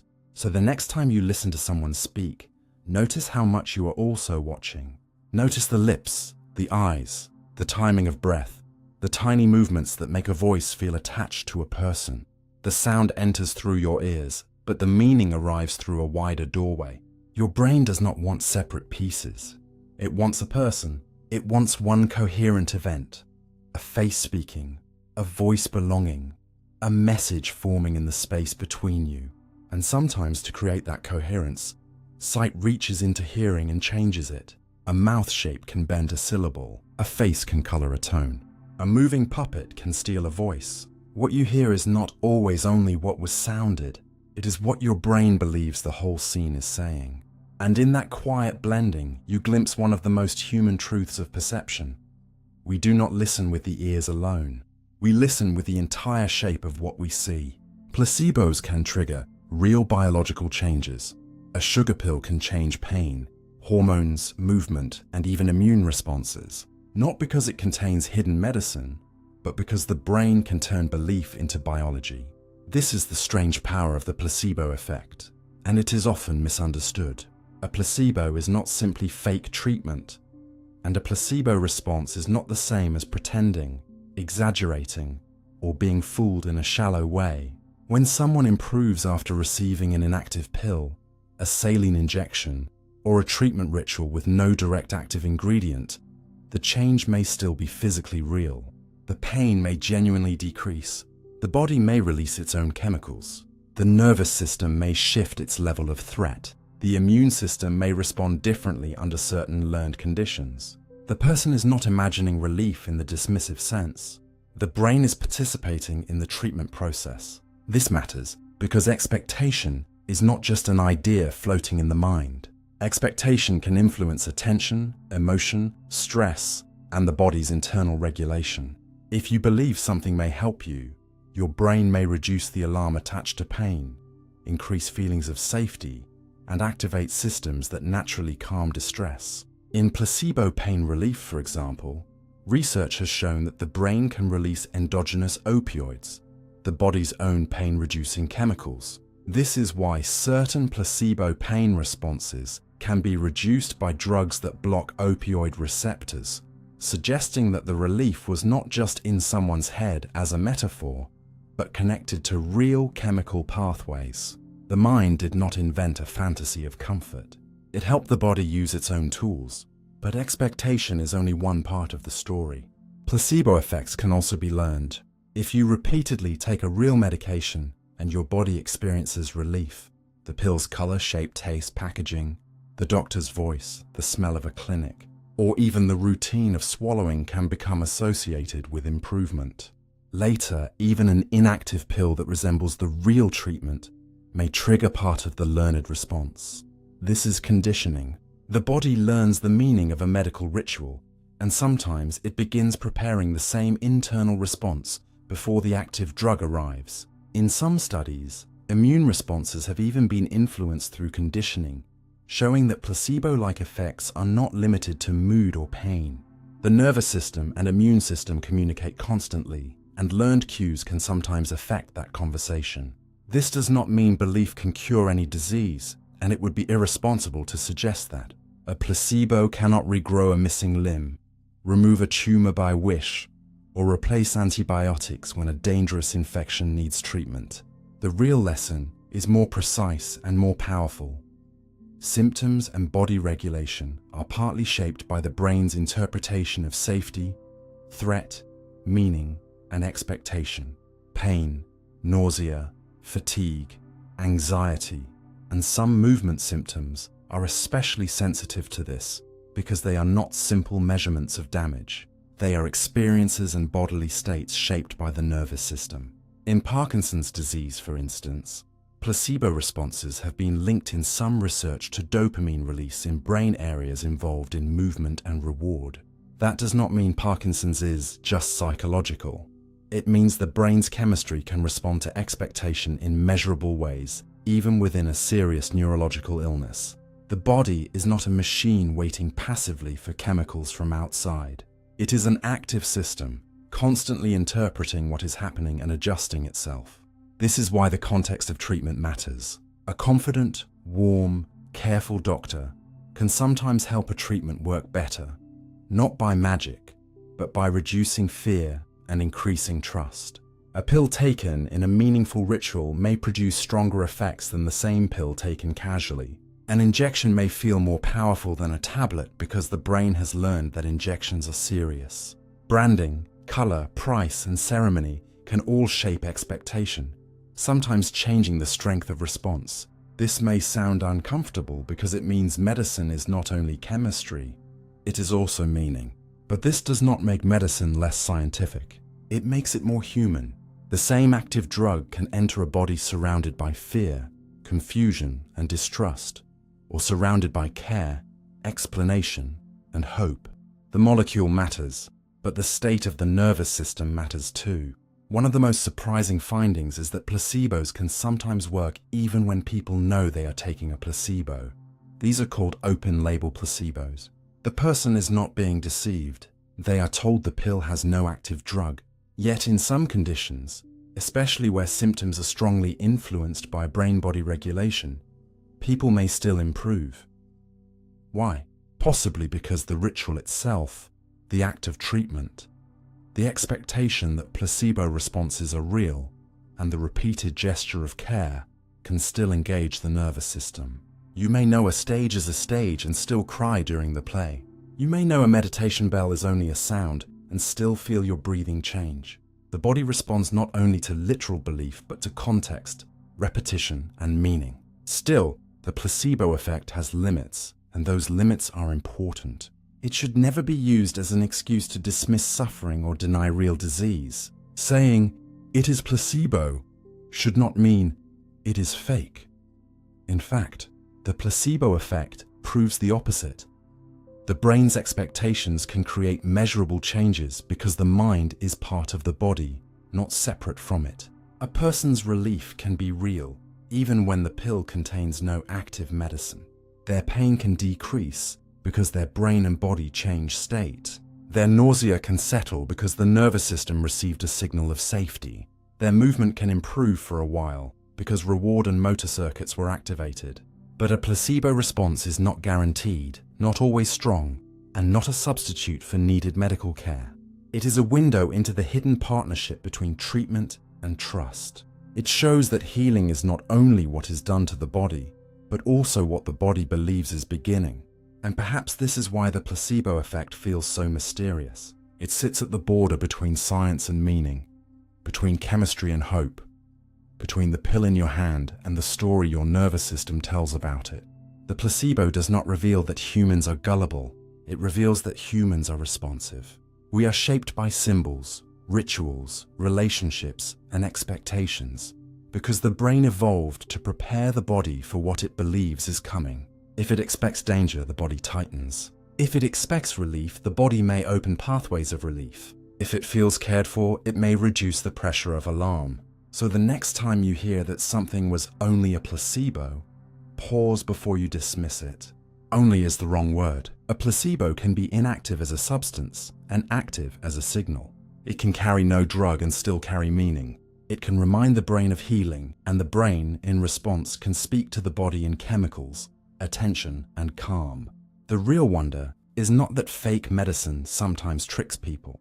The real wonder is that the body contains pharmacies of its own, and that under certain conditions, belief, learning, and care can help unlock them. Your inner voice is not always under your control. A thought can speak in your mind with your own inner accent, your own emotional tone, your own private language, and still arrive without your permission. That is one of the most intimate and confusing facts about consciousness. The voice inside you is close enough to feel like me, yet not always obedient enough to be fully chosen. It can begin while you are brushing your teeth, walking down a street, trying to sleep, or sitting in silence after a long day. It can replay something embarrassing from years ago, rehearse a conversation that may never happen, repeat a song lyric until it becomes irritating, warn you about a danger that is not present, criticize you with a harshness you would never use on another person, or suddenly produce an unwanted thought so strange that you pause and wonder, why did my mind say that? This does not mean you are broken. It means the brain is not a quiet room with one speaker under perfect conscious control. It is a living system that produces language, prediction, memory, emotion, and self-commentary at many levels, some deliberate and some automatic. Inner speech is real, useful, and deeply human. It helps you plan what to say, hold information in mind, guide yourself through tasks, read silently, control impulses, reflect on the past, imagine the future, and shape your sense of identity. When you silently tell yourself, take the next left, stay calm, remember the keys, or don't say that, your inner voice is acting like a private tool for attention and behavior. But the same machinery that allows deliberate self-talk can also generate thoughts on its own, because the brain is constantly searching for patterns, unfinished problems, emotional threats, social meaning, and future possibilities. It does not wait for consciousness to request every sentence. Much of the mind is always preparing, comparing, simulating, and warning in the background. Then, suddenly, one of those background processes becomes verbal, and you hear it as a sentence inside awareness. This is why the inner voice can feel both yours and not yours. It is produced by your brain, shaped by your memories, your language, your fears, your habits, your relationships, and your experiences. But that does not mean every sentence it produces represents your true desire, your deepest belief, or your moral identity. A passing thought is not the same as an intention. An intrusive phrase is not the same as a wish. A cruel self-judgment is not the same as truth. The brain can generate mental content the way the body can generate a reflex. Quickly, automatically, sometimes usefully, sometimes awkwardly, sometimes in response to stress. Intrusive thoughts are a good example. Many people experience sudden unwanted thoughts that disturb them precisely because they clash with who they believe themselves to be. A caring person may briefly imagine saying something hurtful. A careful person may think of making a dangerous mistake. A calm person may have a violent or shocking image flash through the mind and feel guilty simply because it appeared. But the appearance of a thought is not a confession. The mind often produces possibilities, warnings, opposites, and absurd combinations, especially around things that matter emotionally. If you fear losing control, the brain may generate images about losing control. If you deeply value someone's safety, the mind may throw up frightening possibilities involving harm, not because you want them, but because the protective system is scanning what must never happen. The problem often begins when you treat every mental event as a meaningful message about who you are. then the thought becomes sticky. You react to it with fear, shame, or resistance, and the brain learns that this thought is important. Attention feeds it. Monitoring keeps it alive, trying desperately not to think it can make it return, because part of the mind must keep checking whether it is gone. This is why learning to observe the inner voice can be more helpful than trying to dominate it. You can notice a thought appeared, instead of instantly believing, this thought is me. That small distance changes everything. It turns the voice from a ruler into an event. It gives you room to choose your response. Inner speech also carries traces of other people. Some parts of your inner voice may have begun as outside voices: parents, teachers, friends, critics, culture, religion, school, social media, old relationships, moments of praise, moments of shame. Over time, the brain can internalize these voices until they sound like your own. A harsh inner sentence may be an echo of how you were spoken to. A perfectionistic demand may be a survival strategy learned in a place where mistakes were punished. A fearful warning may be the remains of an environment where you had to stay alert. This does not make the voice false exactly, but it does make it historical. It came from somewhere, and if it came from somewhere, it can be questioned. You do not have to obey an old voice simply because it now speaks from inside. The brain's language system can also run automatically in smaller, harmless ways. Earworms show this beautifully. A song can repeat in your mind without your consent, sometimes for hours, not because the song has deep meaning, but because rhythm, repetition, memory, and attention have formed a loop. Silent reading is another example. As you read words, an inner sound may appear even though no one is speaking. Your mind can generate the feel of a voice from marks on a page. During fatigue, stress, loneliness, or emotional overload, inner speech may become louder or more repetitive because the brain is trying to solve problems without enough calm energy to complete them. At night, when the outside world becomes quiet, the inner voice can seem stronger, not because it suddenly gained power, but because fewer distractions are competing with it. This is why worry often speaks loudest in bed. The body is still, the room is dark, and the mind begins sorting unfinished threats. It asks, what did I forget? What could go wrong? What did that person mean? What will happen tomorrow? The voice pretends it is helping by rehearsing danger, but often it only keeps the nervous system awake. Still, even then, the mind is not your enemy. It is trying to protect, prepare, explain, or complete something.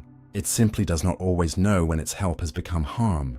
The deeper lesson is not that you must silence the inner voice completely. Silence is not the only form of peace. The deeper lesson is that you can change your relationship to the voice. You can learn to listen without surrendering. You can ask whether a thought is useful, kind, accurate, current, or merely familiar. You can notice when the voice is predicting disaster rather than describing reality. You can notice when it is repeating shame rather than teaching wisdom. You can notice when it speaks in absolutes. Always, never, everyone, nothing. Because the mind often becomes less truthful when it becomes too dramatic. And you can practice building another kind of inner speech. Not fake positivity, not empty comfort, but a steadier language that tells the truth without cruelty. Instead of I am hopeless, the voice can learn, I am overwhelmed right now. Instead of I always ruin everything, it can learn, I made a mistake and I can respond. Instead of this thought means something terrible about me, it can learn, this is a thought, not a command. These shifts may sound small, but the brain learns through repetition. The language you practice becomes easier to access. The pathway you walk again and again becomes more available. Over time, your inner voice can become less like a judge and more like a guide, less like an alarm that never stops ringing, and more like a companion that knows when to speak softly. But it may never become perfectly controlled, because the mind is not a machine waiting for orders from a single commander. It is a conversation between many systems: memory, emotion, habit, imagination, body state, attention, language, and awareness. Some sentences will still arrive uninvited. Some worries will still appear before you want them. Some old echoes will still return when you are tired. The goal is not perfect control. The goal is freedom from automatic belief. You may not choose the first sentence your mind says, but you can often choose the second. You can choose whether to feed the thought, fight it, question it, laugh gently at it, write it down, let it pass, or answer it with something wiser. And maybe that is where real inner freedom begins. Not in having a silent mind, but in discovering that the voice in your head is not always the final authority on who you are. It is close, but not complete. It is personal, but not always true. It is loud sometimes, but not always wise. Beneath it, there is awareness itself, the quiet space that can hear the voice without becoming every word it says. And when you find that space, even briefly, something softens.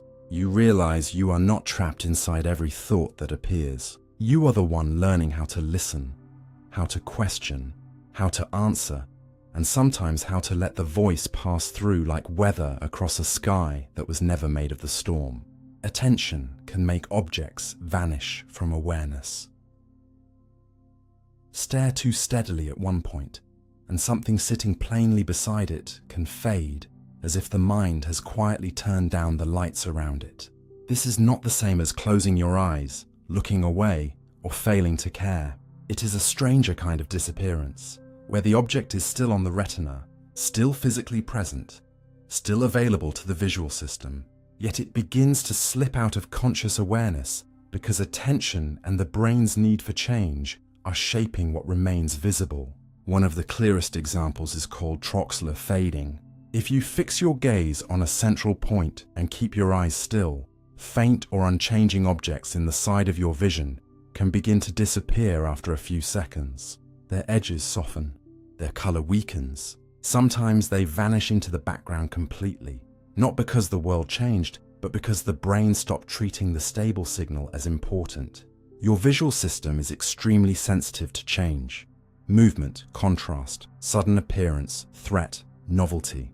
A still patch of color sitting quietly in the same place becomes less urgent. The neurons responding to it can adapt, meaning their response weakens when stimulation stays constant. Normally, your eyes prevent this from happening too much by making tiny movements all the time, even when you think you are staring steadily. These small eye movements refresh the image, nudging light across different receptors so the world does not simply fade. But when conditions are right, especially with low contrast or peripheral objects, the brain allows the stable object to dissolve from awareness. This reveals a hidden rule of seeing. The brain does not only ask, "Is something there?" It also asks, "Is something changing? Does it matter now? Should attention keep feeding it?" In a way, awareness is not a museum where every object stays displayed at equal brightness. It is more like a living flame that must be fed by movement, contrast, meaning, and attention. When the fuel becomes too steady, the flame can shrink. Another related phenomenon, motion-induced blindness, makes this even more surprising. In a typical demonstration, you may look at a pattern of moving shapes while a few bright stationary dots remain visible on the screen. The dots do not move. They do not turn off. They are not covered. Yet as the surrounding pattern moves, the dots can vanish from awareness and then reappear, almost like stars being swallowed and returned by the mind. This happens because the visual system is trying to resolve competition between signals, the moving background, the stable targets, the overall scene, and what attention is prioritizing. Motion is powerful. It pulls processing resources because in the real world, movement often matters for survival. A still object surrounded by motion may lose the competition for awareness, even if it remains physically visible. This does not mean your eyes stopped receiving the dots. It means conscious perception is selective and unstable in ways that daily life hides from you. You can be looking directly at a structured scene, and parts of it can fall out of experience because attention, adaptation, and competition have shifted the balance. There is also a time-based version of this selectivity called the attentional blink. If a rapid stream of letters or images appears one after another, and you are asked to notice two important targets, you may detect the first one but miss the second if it appears too soon afterward. The second target was shown. Your eyes received it, but attention was still busy processing the first, and for a brief moment, awareness blinked. not the eyelids, awareness itself. It is as if the mind had a small doorway, and while the first important event was passing through, the next one arrived too quickly and could not enter. This shows that attention is not only limited in space, but also limited in time. You cannot consciously register everything that happens around you simply because it happened. The brain must select, stabilize, and update, and each act of selection has a cost. When attention locks onto one thing, other things may become dimmer, later, weaker, or absent. This is why a person deeply focused on reading may not notice the room growing darker. Why someone absorbed in a difficult task may not hear their name the first time. Why a small object on your desk can seem to vanish until you stop searching in panic and then suddenly see it sitting exactly where it was. Sometimes the problem is not that the object is hidden. It is that attention has built the wrong search pattern. If you are looking for a black wallet and the wallet is brown, your eyes may pass over it. If you expect something to be large and it is small, or upright, and it is lying flat, or in a familiar place but slightly shifted, the mind may fail to promote it into awareness. The object is not invisible in the physical sense. It is invisible to the current question your brain is asking, and this is the key. Attention does not simply brighten reality, it defines relevance. Whatever does not match the current relevance map may fade, even when it is present. This can feel almost magical, but it is deeply practical. A brain that treated every object as equally important would be overwhelmed. To make a cup of tea, you do not need equal awareness of every shadow, every dust particle, every sound from outside, every fold in your sleeve, every tiny visual texture on the wall. You need the kettle, the cup, the water, the heat, your hand, the sequence of action. Attention clears a path by letting most of the world become background. The cost is that background can disappear too thoroughly. A visible thing can become psychologically absent. A sound can become part of the air. A sensation can fade until it changes. Even your clothing, touching your skin all day, is mostly ignored unless it moves, tightens, itches, or becomes meaningful. Your nervous system is always reducing the ordinary so the important can stand out. This should change how you think about awareness. Consciousness is not a floodlight covering everything evenly. It is a selective agreement between the brain's goals and the world's signals. Objects remain physically there, but their presence in your experience depends on attention renewing them. And this is why attention is so powerful in human life. What you repeatedly attend to becomes vivid, detailed, and emotionally real. What you neglect may fade, not because it lacks existence, but because awareness has stopped investing in it. A relationship can fade this way. A body signal can fade this way. A beautiful detail in your own street can fade this way after you pass it every day. The brain adapts to what stays constant, even when that constant thing is precious. This is one reason novelty wakes the mind. It refreshes the signal. It tells awareness, look again, but you do not have to wait for the world to become new. Sometimes attention itself can renew the ordinary. You can look at a familiar hand, a familiar face, a familiar sky, and choose to notice what has been hidden by repetition. The same system that can make objects vanish can also bring them back. So the next time something seems to disappear from your awareness, whether it is a dot on a screen, a word on a page, a sound in the room, or a detail in a life you thought you knew too well, remember that vanishing is not always absence. Sometimes it is adaptation. Sometimes it is competition. Sometimes it is attention spending its limited light elsewhere. Your mind is not built to show everything forever. It is built to keep updating what matters. And perhaps wisdom begins when you learn to gently question that update, to ask not only what you are seeing, but what your attention has allowed to fade. Because the world may be fuller than your awareness admits, and some of what feels gone may still be there, quietly waiting for you to notice it again. Your brain smooths over eye movements. Every time your eyes jump across a room, the world should smear, shake, and tear apart. Yet somehow it stays calm. You do not experience your vision as a wild camera being dragged from one point to another, even though that is, in a physical sense, what your eyes are doing all day. They do not glide smoothly over the world like a slow film camera. They move in fast jumps called saccades, leaping from one point of interest to the next several times every second. Your gaze lands on a face, then a mouth, then a hand, then a word, then a shadow, then back again. These jumps are so rapid and so frequent that if you became fully aware of the raw motion, your visual life would feel unstable, almost unusable. The room would seem to jerk, lines would streak, faces would slide, every page you read would tremble under your own looking. But that is not what happens. Instead, the world feels steady, as if your eyes are gently resting on a continuous scene. This steadiness is not simple. It is one of the brain's quiet masterpieces. Before and during each eye movement, your visual system prepares for the change. The brain knows that the eyes are about to move, because the movement command is generated internally. A copy of that command, sometimes called an efference copy or corollary discharge, helps the brain predict how the visual image will shift across the retina. In simpler words, the brain does not wait in confusion for the world to suddenly slide when your eyes move. It expects the slide because it ordered the movement.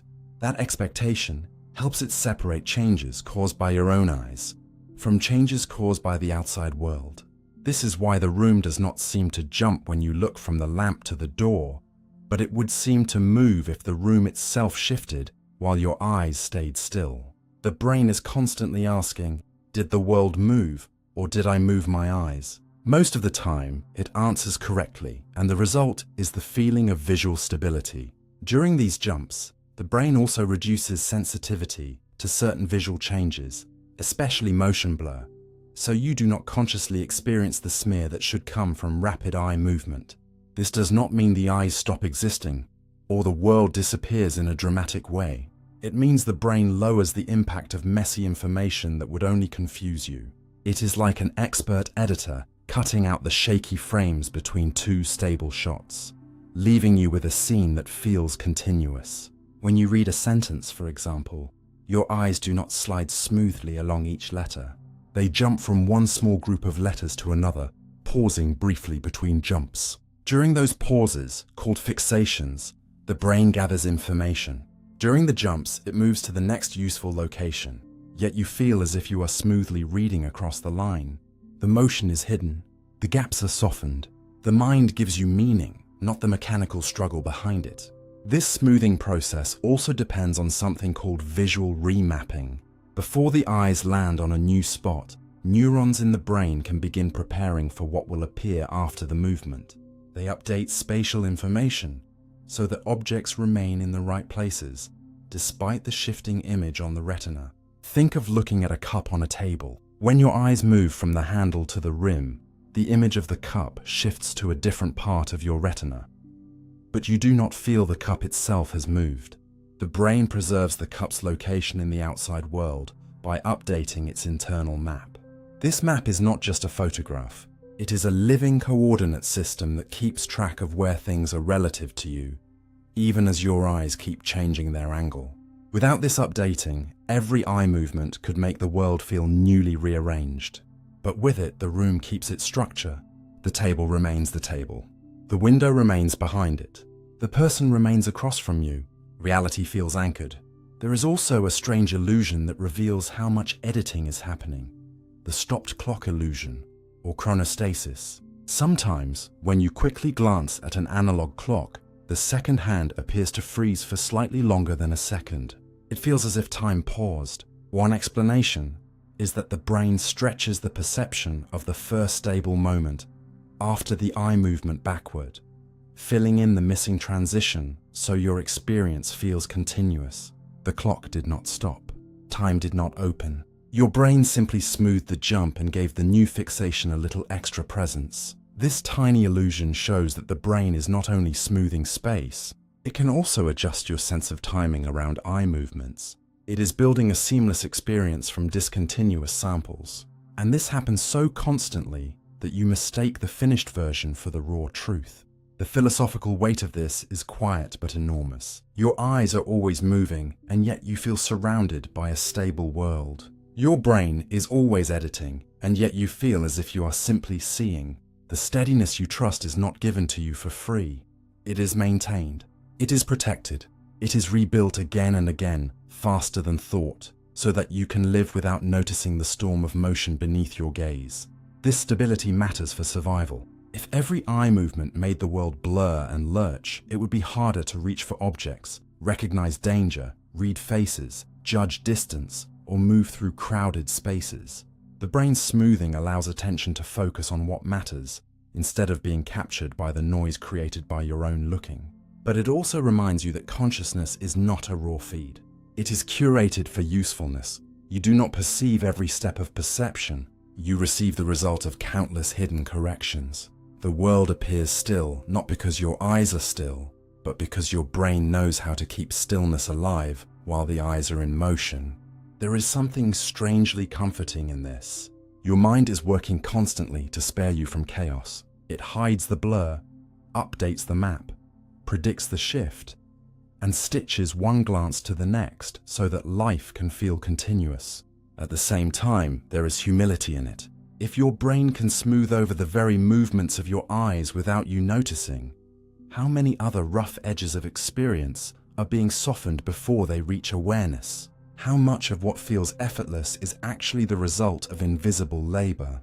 The next time you look from one object to another, pause for a moment and notice how nothing seems to break. Your gaze jumps, but the world does not. Your eyes move, but the room holds together.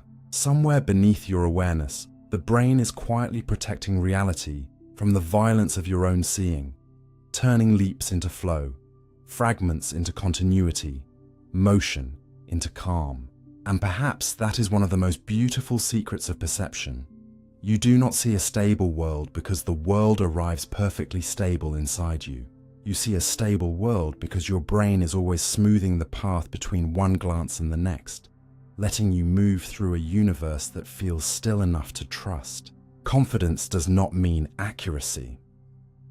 The most dangerous mistake your mind can make is not being wrong. It is being wrong while feeling completely certain. Confidence has a powerful sound inside the body. It arrives with firmness, speed, emotional weight, and a clean sense of, I know. It can make a memory feel sealed, a judgment feel obvious, a decision feel justified, and a belief feel stronger than evidence. Because of that, you may naturally assume that confidence and accuracy rise together. The more certain you feel, the more likely you must be right. But the brain does not work that simply.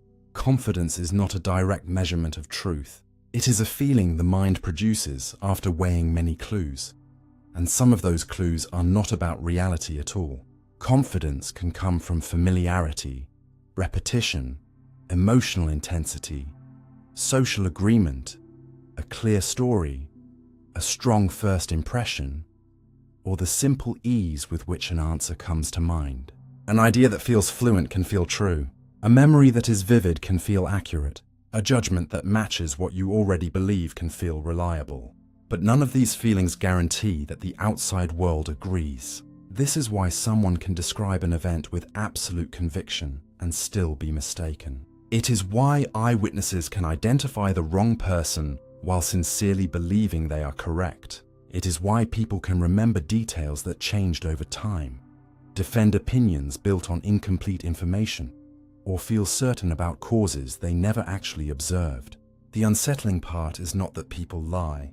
Many times they do not. The unsettling part is that certainty can be honest and still be false. In the brain, confidence is partly a judgment about the quality of your own thinking.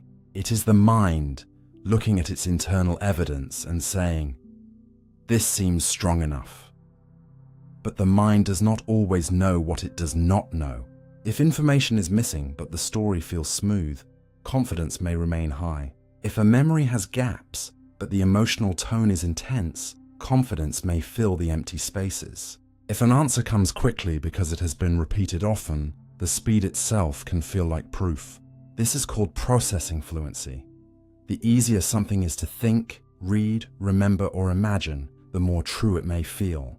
A statement repeated many times can become more believable simply because the brain processes it with less effort.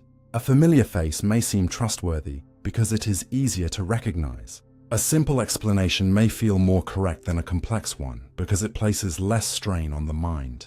Fluency is useful because the brain must make decisions quickly, but it can also mislead you. Truth is not always the easiest thought. Sometimes the accurate answer is slow, uncomfortable, uncertain, and harder to hold.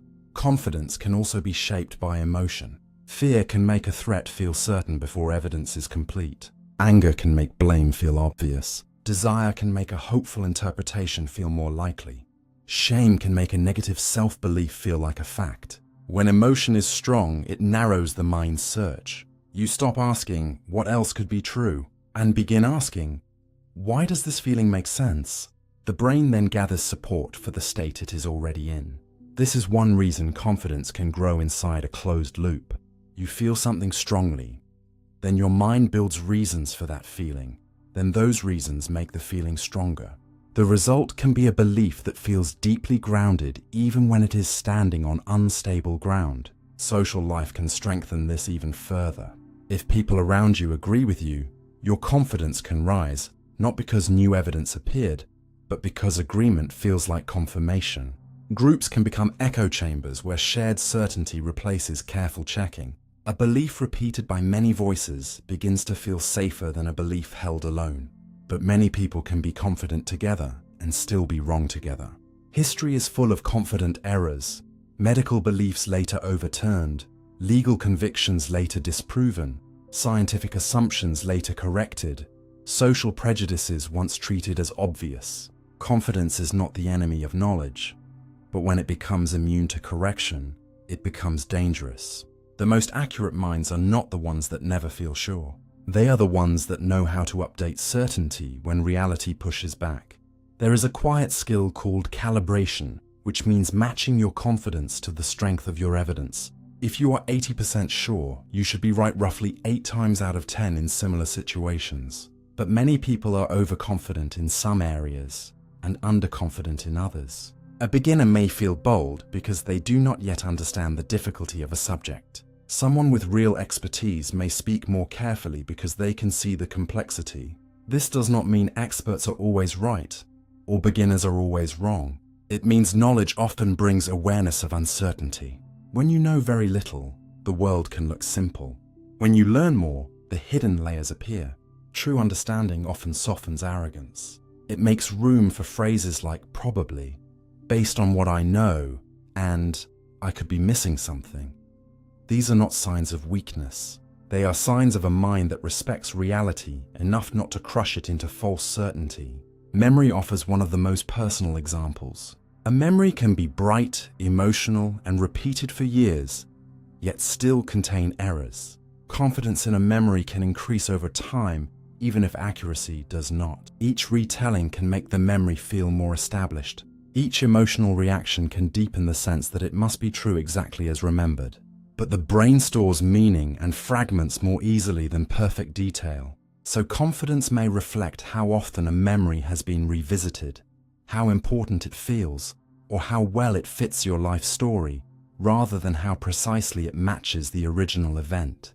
This is why careful questioning matters. Not harsh doubt, not the cruel suspicion that nothing you know can be trusted, but gentle intellectual humility. What is my evidence? How do I know this? Could I be confusing familiarity with truth? Did I see it directly, or did I infer it? Am I certain because the facts are strong, or because the story feels clean? These questions do not make you weaker. They make you harder to fool, including by your own mind. The strange beauty is that confidence itself is not bad. You need it. Without confidence, you could not decide, speak, act, drive, work, create, love, or move through life without freezing. The problem is not confidence. The problem is unexamined confidence. Confidence should be a tool, not a throne. It should help you act when action is needed, but it should still be willing to kneel before better evidence. A healthy mind can say, I believe this, while leaving a door open for correction. An unhealthy certainty locks the door and calls the locked room truth. So the next time you feel absolutely sure, pause for one breath. Do not immediately distrust yourself, but do not worship the feeling either. Certainty is an internal signal, not a certificate from reality. It tells you something about the state of your mind, not automatically about the state of the world. Sometimes it is right. Sometimes it is protecting you. Sometimes it is simplifying. Sometimes it is repeating something familiar.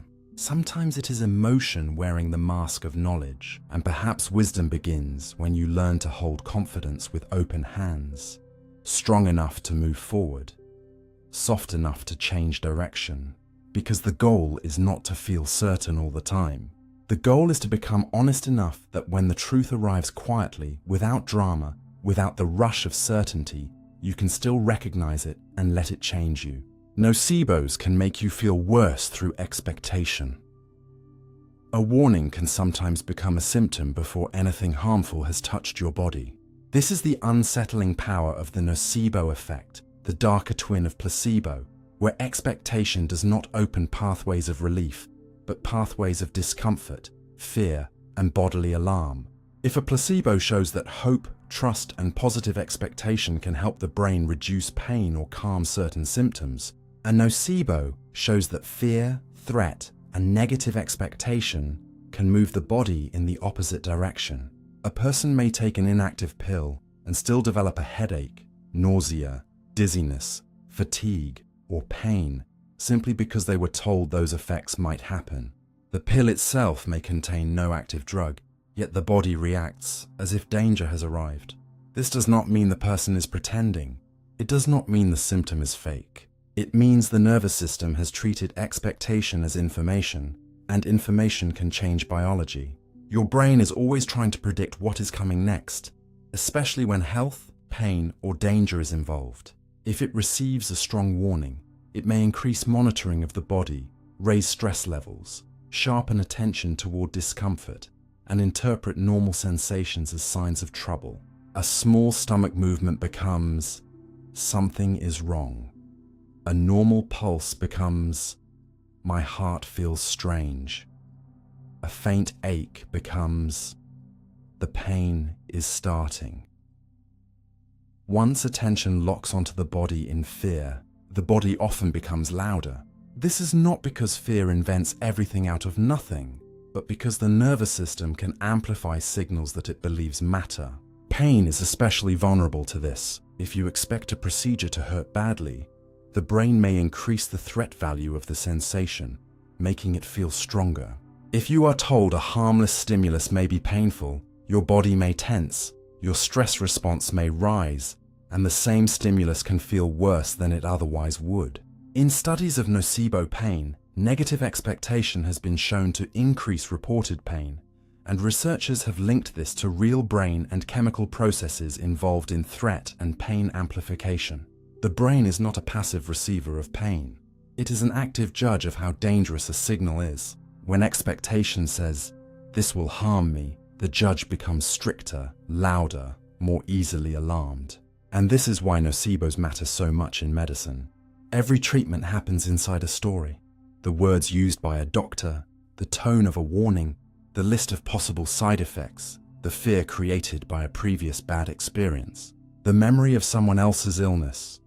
Even the way information is framed can influence what the body expects. If a patient hears, "This medication causes terrible nausea in many people," their nervous system may begin watching for nausea with such intensity that ordinary sensations are pulled into that story. But if the same truth is communicated carefully, with balance and context, the patient can be informed without being unnecessarily frightened. This is not about hiding risks.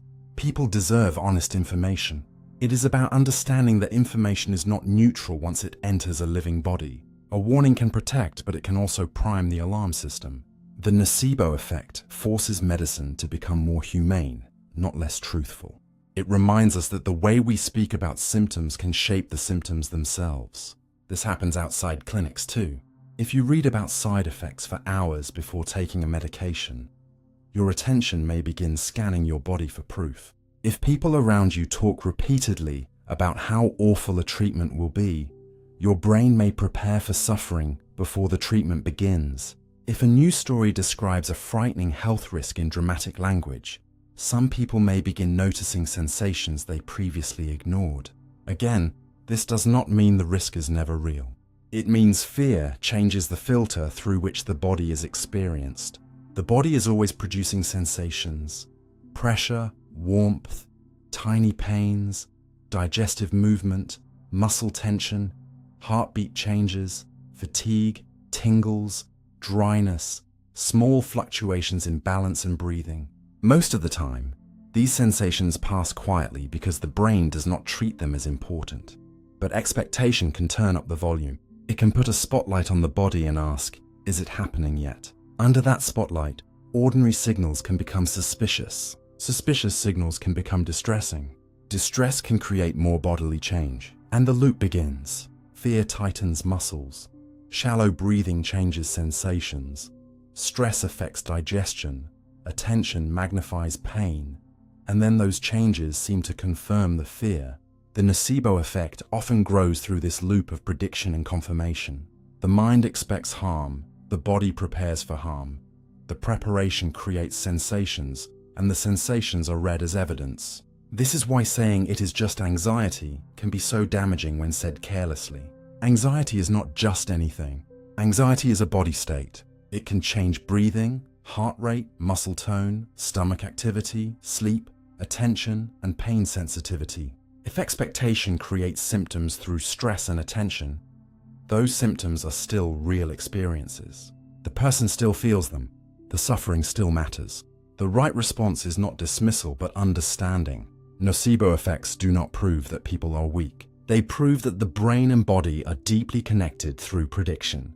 They show that the nervous system is designed to protect you so strongly that sometimes it protects you from a threat that exists mostly as expectation. This can also happen after past experiences. If one medication once made you sick, a similar pill may trigger nausea before it has had time to act, because the body remembers the association. If one place, smell, or procedure became linked with pain, returning to that context can awaken symptoms. The body learns not only from chemicals but from patterns. This kind of learning is meant to keep you safe. If something harmed you before, the nervous system prepares earlier next time. But in modern life, that early preparation can become overprotective.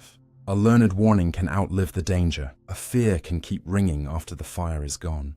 The hopeful part is that expectation can be reshaped.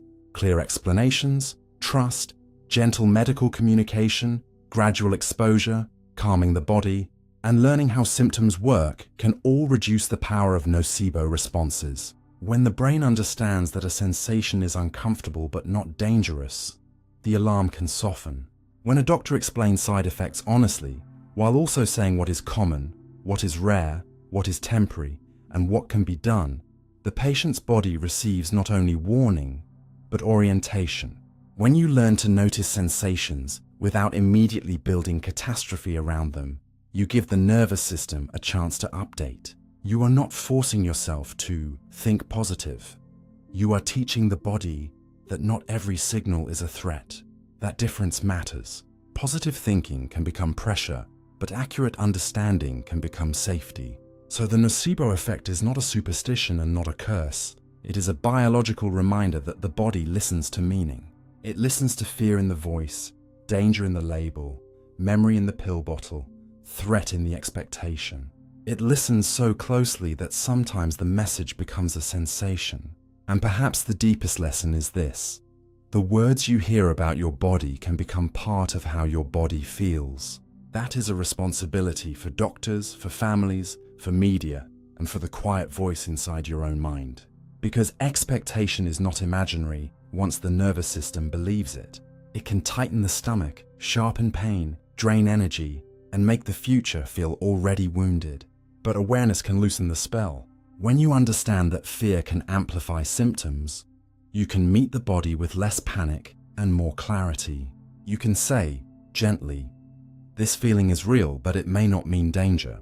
This alarm is loud, but it may be learned. This expectation is powerful, but it can change. And in that calm space between sensation and story, the body may begin to remember that not every warning must become pain.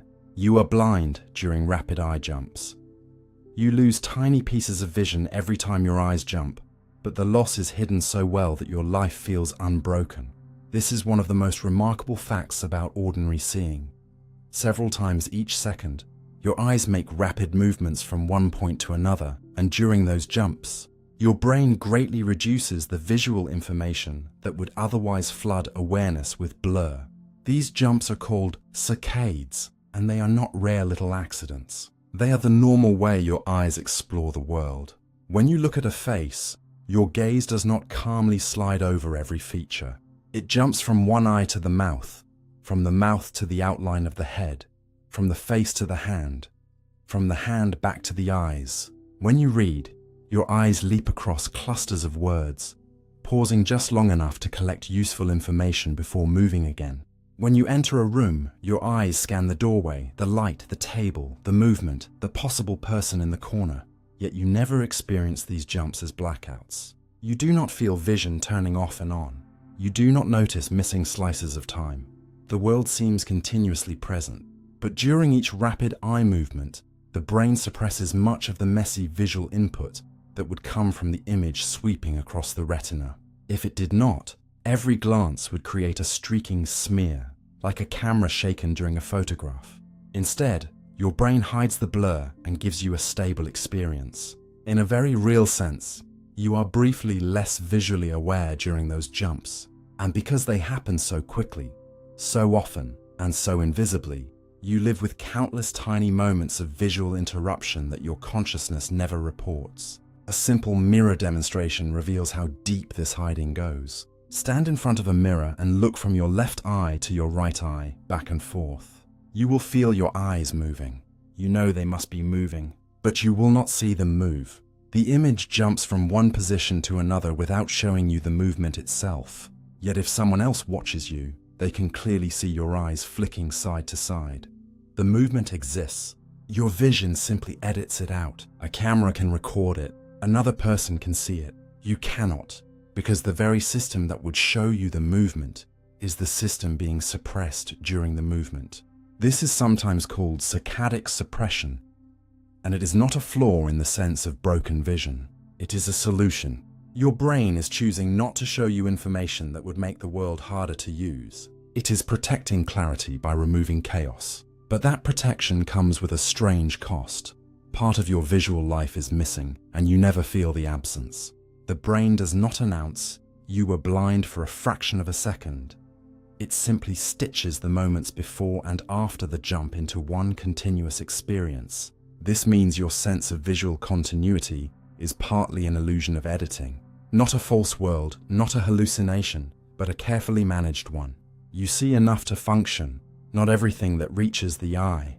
And this raises a deeper question. How much of your certainty depends on hidden gaps being filled so smoothly that you cannot detect them? During a single saccade, the blind interval is extremely brief, often only a few tens of milliseconds. But because your eyes make so many saccades across a normal day, these tiny lost moments add up. You are not blind in the way a person is blind with closed eyes, and you are not helpless during these intervals. The brain uses memory from the previous fixation, expectations about the scene, and the new information gathered after the eyes land to preserve the feeling of a stable world. It is like crossing a bridge with the lights flickering off for a split second each time you step. Except your mind keeps the bridge lit in experience, so you never hesitate. This is why you can read a page without seeing streaks between words, walk through a crowded street without the world tearing into motion blur, and recognize a person across a room despite your gaze constantly jumping.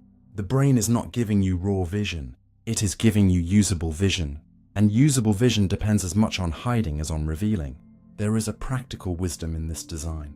If every eye movement created conscious blur, your attention would be captured by your own visual machinery instead of the world itself. You would spend your life watching the process of looking instead of seeing what you need to see. So the brain makes the process transparent. It removes the evidence of the jump and leaves you with the result. The next point of focus, the next stable object, the next meaningful detail. But there is also a quiet vulnerability here. Because if the brain can erase the blur of eye movement, it reminds you that consciousness is not a perfect witness. It is an edited experience built for action. You do not notice the missing frames because the system is designed to hide them. And sometimes, in rare or artificial conditions, things can change during a saccade without you noticing. because the moment of movement is a weak point in visual awareness. Researchers have used this to study how people detect changes in scenes. If an object shifts during an eye movement, it may be harder to notice than if it shifts while the eyes are still. The world has not tricked you. Your own visual timing has created a doorway where change can slip through. This does not mean you should distrust everything you see. It means you should appreciate how much work is required to make seeing feel effortless. Vision is not a smooth river flowing into the mind. It is a series of samples, jumps, pauses, suppressions, updates, and reconstructions, all organized so beautifully that you experience it as one clear stream. The next time you move your eyes across a room, remember that you are not watching every fraction of the journey. You are being carried over tiny gaps by a brain that knows how to hide its own interruptions. For a blink, shorter than a blink, the world is less available. The blur is silenced, and awareness waits for the eyes to land again. Then the scene returns as if it never left. And maybe this is one of the gentlest shocks hidden inside the body. You do not need continuous vision to feel continuous. You need a brain skilled enough to protect the story between one glance and the next. Every day, your eyes leap through darkness too brief to notice, and your mind turns those leaps into light. Familiar places can suddenly feel unreal. A street you have walked 100 times can suddenly feel like a movie set. And for a few quiet seconds, the world you know best may seem strangely far away. The buildings are still there. The door is still your door. The room has not changed its shape. The same light falls across the same floor. The same chair waits in the corner. The same familiar sounds move through the walls. Yet something in the feeling of reality has shifted. It is not that you believe the place has disappeared. It is not usually a full delusion, where you are convinced the world is false. It is more subtle than that, and sometimes more frightening because of its subtlety. The place remains recognizable, but it loses its naturalness. Your own bedroom may feel oddly staged. A supermarket aisle may feel too bright, too distant, almost dreamlike. A street from childhood may look correct but emotionally empty, as if the meaning has been drained out of it. You may stand there thinking, I know this place, but why does it feel unreal? This experience is often connected to derealization, a state where the outside world feels detached, foggy, artificial, distant, or visually strange, even though the person usually knows that reality itself has not literally changed. It can happen during stress, anxiety, panic, exhaustion, trauma, lack of sleep, intense emotional overwhelm, or sometimes without an obvious trigger. It can also appear briefly in ordinary people, especially during moments when the nervous system is under pressure. The important truth is this: derealization is not proof that the world has become unreal. It is a change in how the brain is processing familiarity, emotion, attention, and safety. The place is the same, but the brain's usual feeling of, this is real, this is mine, this is normal, has become temporarily weakened. And that feeling of realness is something you may never think about until it disappears. Most of the time, reality does not only look real, it feels real. Your kitchen does not merely appear as shapes and colors. It carries a quiet sense of belonging. Your street is not just pavement and walls. It has emotional weight, memory, expectation, and body knowledge attached to it. You know how the door handle feels before you touch it. You know where the light switch is. You know the rhythm of the stairs, the distance to the window, the sound of the room in the morning. Familiarity is not just recognition. It is a warm background signal that says, I have been here before, and this place fits my world. When that signal drops, even a perfectly familiar place can feel alien. This is different from simply forgetting where you are. You still know. The map is intact, but the emotional certainty attached to the map feels dimmed. Neuroscience does not reduce this to one simple switch, but several systems may be involved. The brain's emotional processing, memory networks, attention systems, and the body's stress response. Under high anxiety or threat, the nervous system may shift into a protective mode. Some people describe it as feeling numb, detached, or behind glass. This may be the brain's way of reducing emotional intensity when experience feels too much. If panic floods the body with alarm, the mind may respond by creating distance. The world becomes less immediate, less emotionally gripping, almost softened or flattened. In the short term, that detachment may protect you from overwhelm, but from the inside, it can feel deeply unsettling, because reality seems to lose its ordinary texture. Imagine turning down the volume on the emotional meaning of the world. The shapes remain, but the aliveness is quieter. The room is visible, but less intimate. The street is known, but less connected to you. That is why familiar places can feel unreal. Not because the eyes fail to identify them, but because recognition and emotional presence no longer line up in the usual way. There is a related everyday phenomenon called jamais vu, which means never seen. It is the opposite of déjà vu. In déjà vu, something new feels strangely familiar. In jamais vu, something familiar feels strangely unfamiliar. You may repeat a common word so many times that it suddenly sounds meaningless. You may look at your own handwriting and feel for a moment that it is odd or foreign. You may stand in a familiar room and feel as if you are seeing it without the normal layer of familiarity attached. Repetition can sometimes loosen meaning, as if the brain becomes temporarily fatigued by the same pattern and stops delivering the usual sense of recognition. This shows how delicate familiarity really is. You do not experience familiar things as familiar simply because they are present. The brain must actively generate that feeling. It must connect the current scene with memory, emotion, context, and self-location. When that connection weakens, the ordinary becomes strange. And perhaps this is why the experience can be so haunting. Familiar places are supposed to anchor you. Home, school, a favorite cafe, a childhood street, a road you drive often. These places help hold together your sense of continuity. They quietly tell you who you are by reminding you where you have been. So when they suddenly feel unreal, the discomfort is not only visual, it is existential. If this place can feel unfamiliar, what else can shift? If home can feel distant, where is safety? If the world can look normal but feel wrong, what does real actually depend on? Yet the answer does not have to be terrifying. Realness is not a single property floating outside you. It is partly a relationship between the brain, body, memory, and environment. The feeling of reality is constructed through many layers working together. Sensory clarity, emotional connection, stable attention, body calm, and memory recognition. When you are rested, grounded, and emotionally regulated, these layers usually align. The world feels natural. When you are exhausted, overstimulated, frightened, disconnected, or under prolonged stress, the layers can separate. The scene is still there, but the feeling that usually binds you to it becomes thin. This is why grounding techniques can sometimes help. Looking slowly around the room, naming objects, touching something textured, feeling your feet on the floor, breathing steadily, noticing temperature, or speaking with someone safe can give the brain and body fresh signals of location and safety. These actions do not prove reality. Reality was already there. They help restore your relationship to it. They remind the nervous system, I am here, this is now, this place is not a threat, I can return to the scene. For people who experience derealization often or intensely, support from a mental health professional can be important, especially if it is linked with panic, trauma, depression, or ongoing anxiety. But the experience itself, especially when brief, is not automatically a sign that you are losing your mind.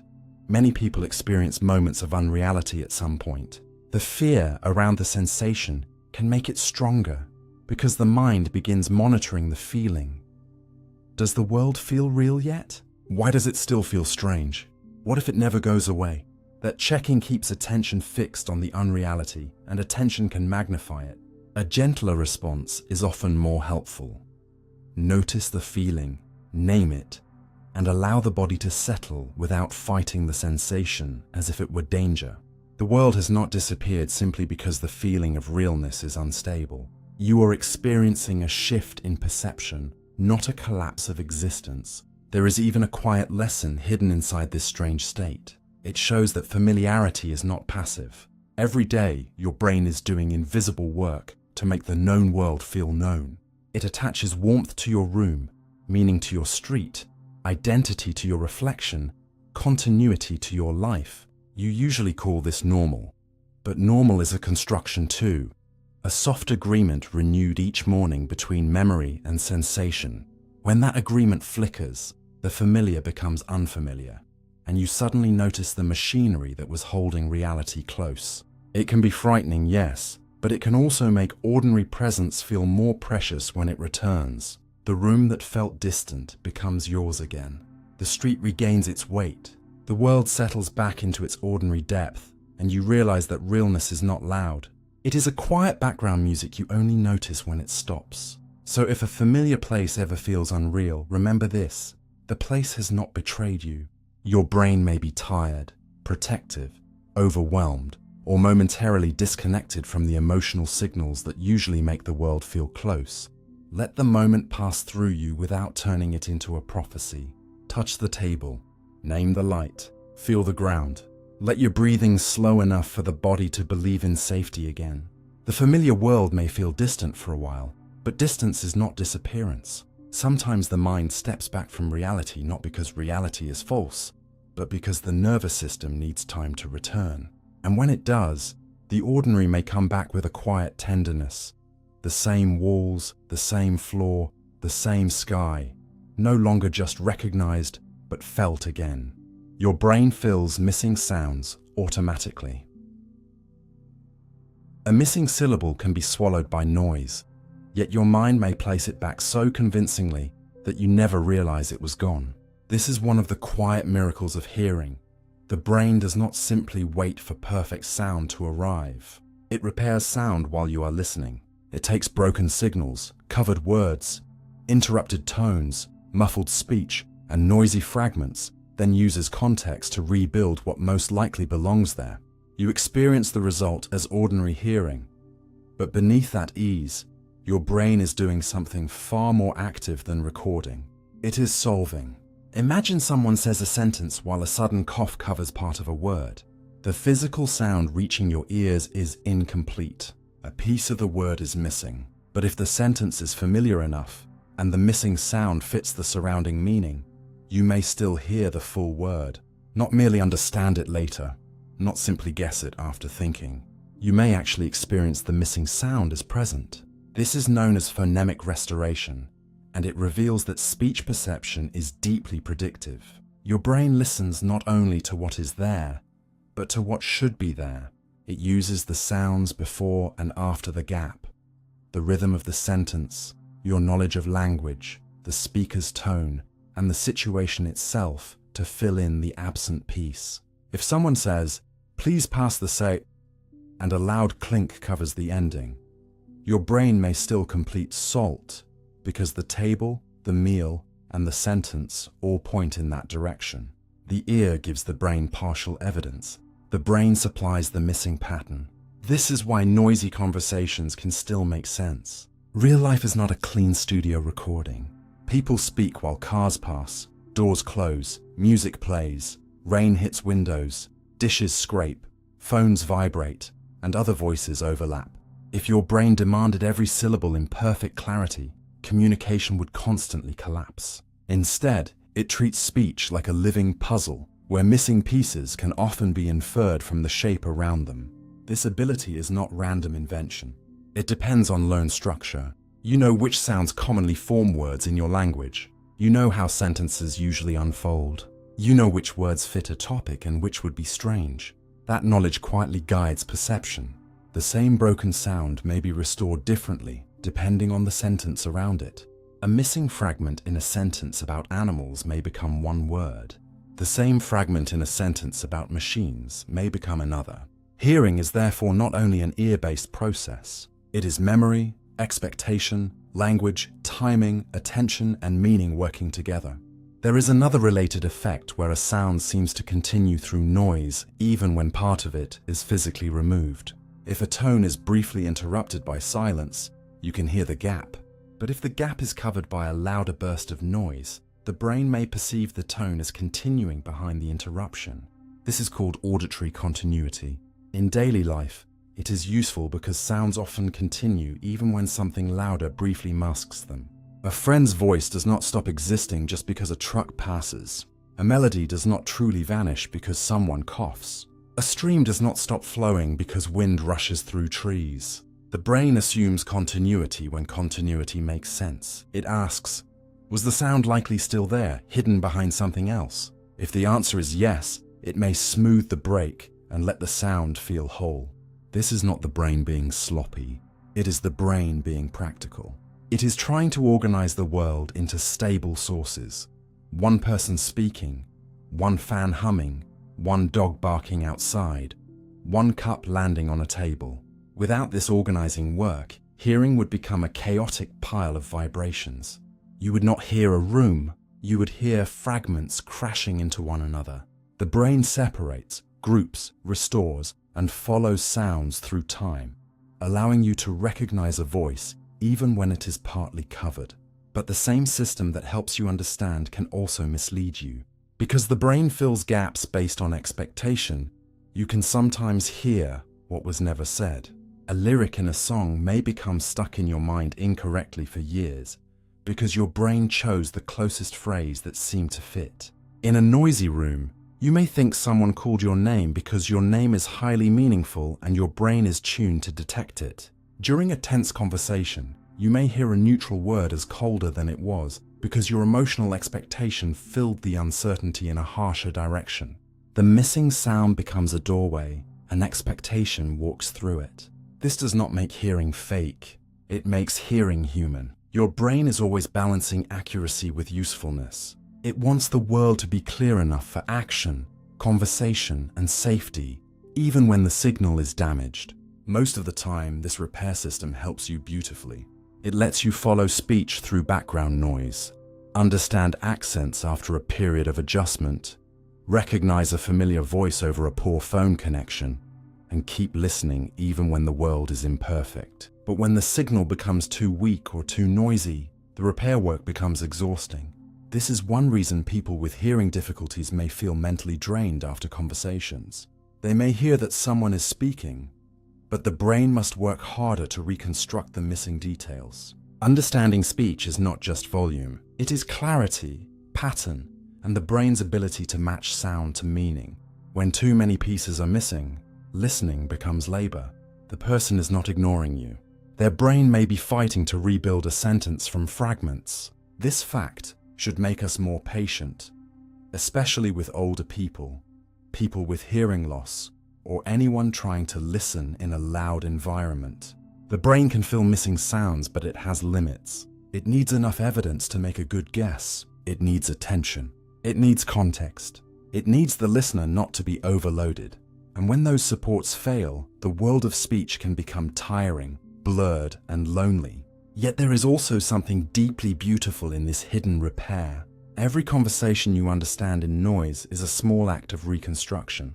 Every sentence that survives a cough, every melody that continues through static, every voice that remains recognizable through distance is proof that the brain is not passively receiving life. It is helping life hold together. It is filling the cracks just enough for meaning to pass through.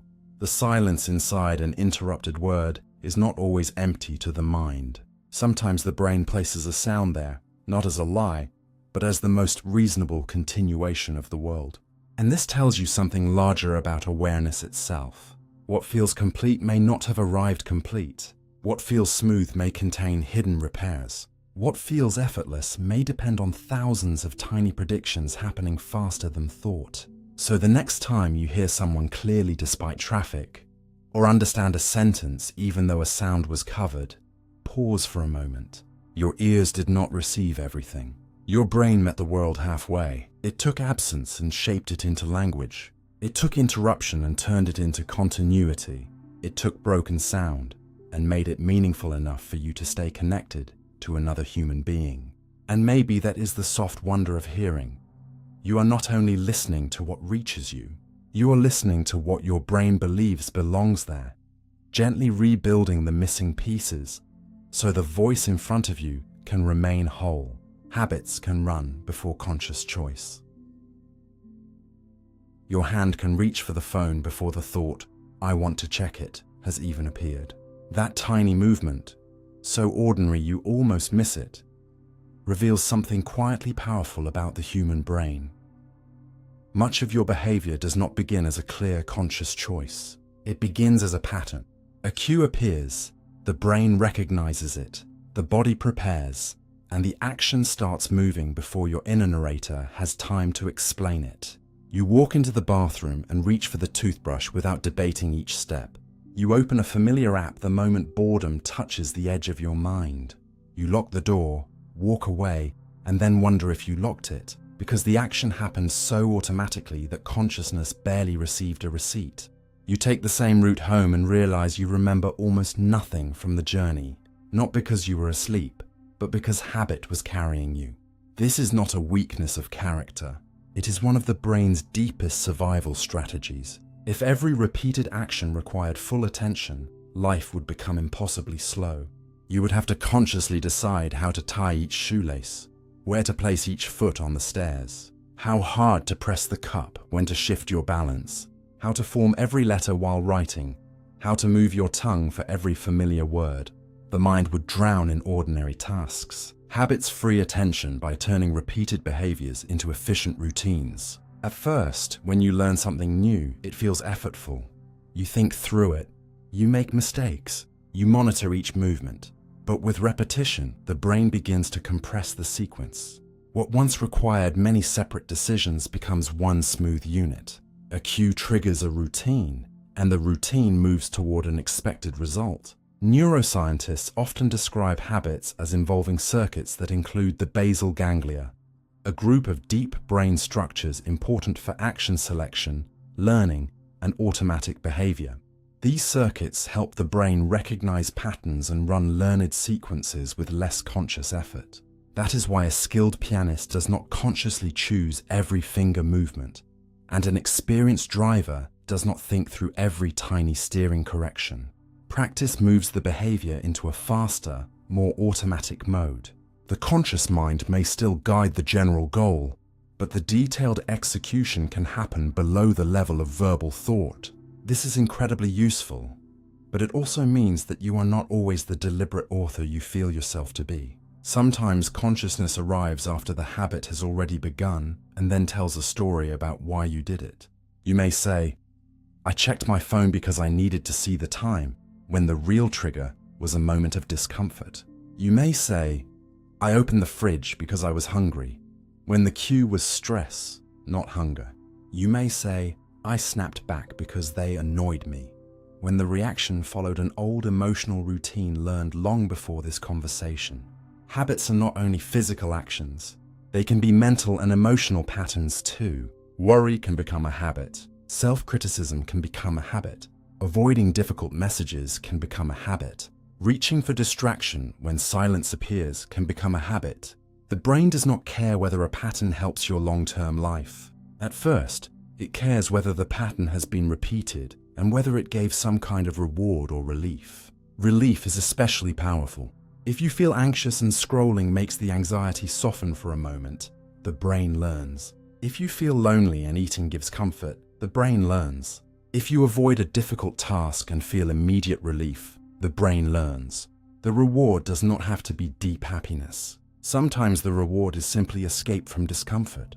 And because the brain is built to repeat what reduces discomfort quickly, a habit can grow even when it quietly harms you later. This is why breaking habits is not as simple as just choose differently. Conscious choice matters, but it is often arriving after the automatic system has already prepared the old path. By the time you notice the urge, the brain may have already linked cue to action. The notification sound to checking, the evening couch to snacking, the criticism to defensiveness, the empty moment to distraction. The old route becomes smoother each time it is traveled. Like a path through grass, repetition makes it easier to walk again. To change a habit, you often have to work with the system, not merely shout at it. You need to notice the cue, understand the craving or need behind the action, and build a different routine that gives the brain a workable alternative. If the habit gives relief, the replacement must offer some form of relief too. If the habit gives stimulation, the replacement must give the mind something to do. If the habit gives comfort, the replacement must not feel like pure punishment. This is why environment matters so much. The brain reacts strongly to cues. A visible phone invites checking. Snacks on the table invite eating. A messy workspace invites avoidance. A pair of shoes by the door invites walking. A book beside the bed invites reading. You may think discipline lives only inside willpower, but much of discipline is built by arranging the world so the better action becomes easier to start. Habit change is not only a battle of personality, it is architecture. You redesign the cues around you, reduce friction for the behavior you want, increase friction for the behavior you do not want, and repeat the new pattern until the brain begins to trust it. At the same time, habits show something almost tender about human life. You are shaped by what you do often, not only by what you believe strongly. Your identity is not built only in dramatic moments of choice. It is built in tiny repeated movements. The small returns, the automatic reaches, the sentence you say to yourself every morning, the way you respond to boredom, the way you treat your body when no one sees, the way you enter a room, the way you leave one. A habit is a vote cast quietly for the kind of person your brain expects you to be. Repeat enough votes, and the expectation becomes familiar. But this also means change does not always require a grand transformation. Sometimes it begins with one small interruption placed at the right point in the loop. One breath before answering, one glass of water before coffee, one walk before scrolling, one moment of asking, what am I actually needing right now? That small pause matters because it brings consciousness back into a system that was running without it. It creates a gap between cue and routine, and inside that gap, choice can return. Not always easily, not perfectly, but enough to begin. The goal is not to destroy all automatic behavior. That would make life impossible. The goal is to make your automatic behaviors worthy of carrying you, because habits will carry you somewhere. The question is whether they are carrying you toward the life you would choose if you were fully awake, or toward a life built by old cues and temporary relief. So the next time you catch yourself doing something before you meant to do it, do not immediately hate yourself for lacking control. Look closer. A pattern has revealed itself. A hidden script has become visible. That moment of noticing is not failure. It is the doorway out of unconscious repetition. Your brain learned the habit because it was trying to help you move faster, suffer less, think less, survive more smoothly. But what helped once may not help forever. And the beautiful, difficult truth is that the brain can learn again. With patience, repetition, and a little compassion, the same machinery that once carried you into old patterns can begin carrying you into new ones. You may not choose every action at the exact moment it begins, but you can choose the conditions that shape tomorrow's automatic self. You can train the path before you need to walk it. You can make the better action familiar enough that one day, almost quietly, your hand reaches for the life you meant to build before the thought has even finished forming. Memory is reconstruction, not playback. A memory does not return like a video you press play on. It is rebuilt like a fragile scene, assembled again under the light of who you are now. This is one of the most important truths about the human mind, because memory feels so much like playback. When you remember a birthday, a street, a person's face, a painful sentence, or the smell of a place you once lived, it can arrive with such force that it seems preserved exactly as it happened. You feel as if the past is stored somewhere inside you, waiting intact, and remembering is simply opening the door. But the brain does not work like a camera, and the past is not kept as a perfect recording. Memory is reconstructive. It is built from pieces, sensory fragments, emotional tones, meanings, body states, learned patterns, and the story you have told yourself about what happened. When you recall an event, the brain gathers those pieces and assembles a usable version of the past. It may feel immediate, but it is an act of construction happening in the present.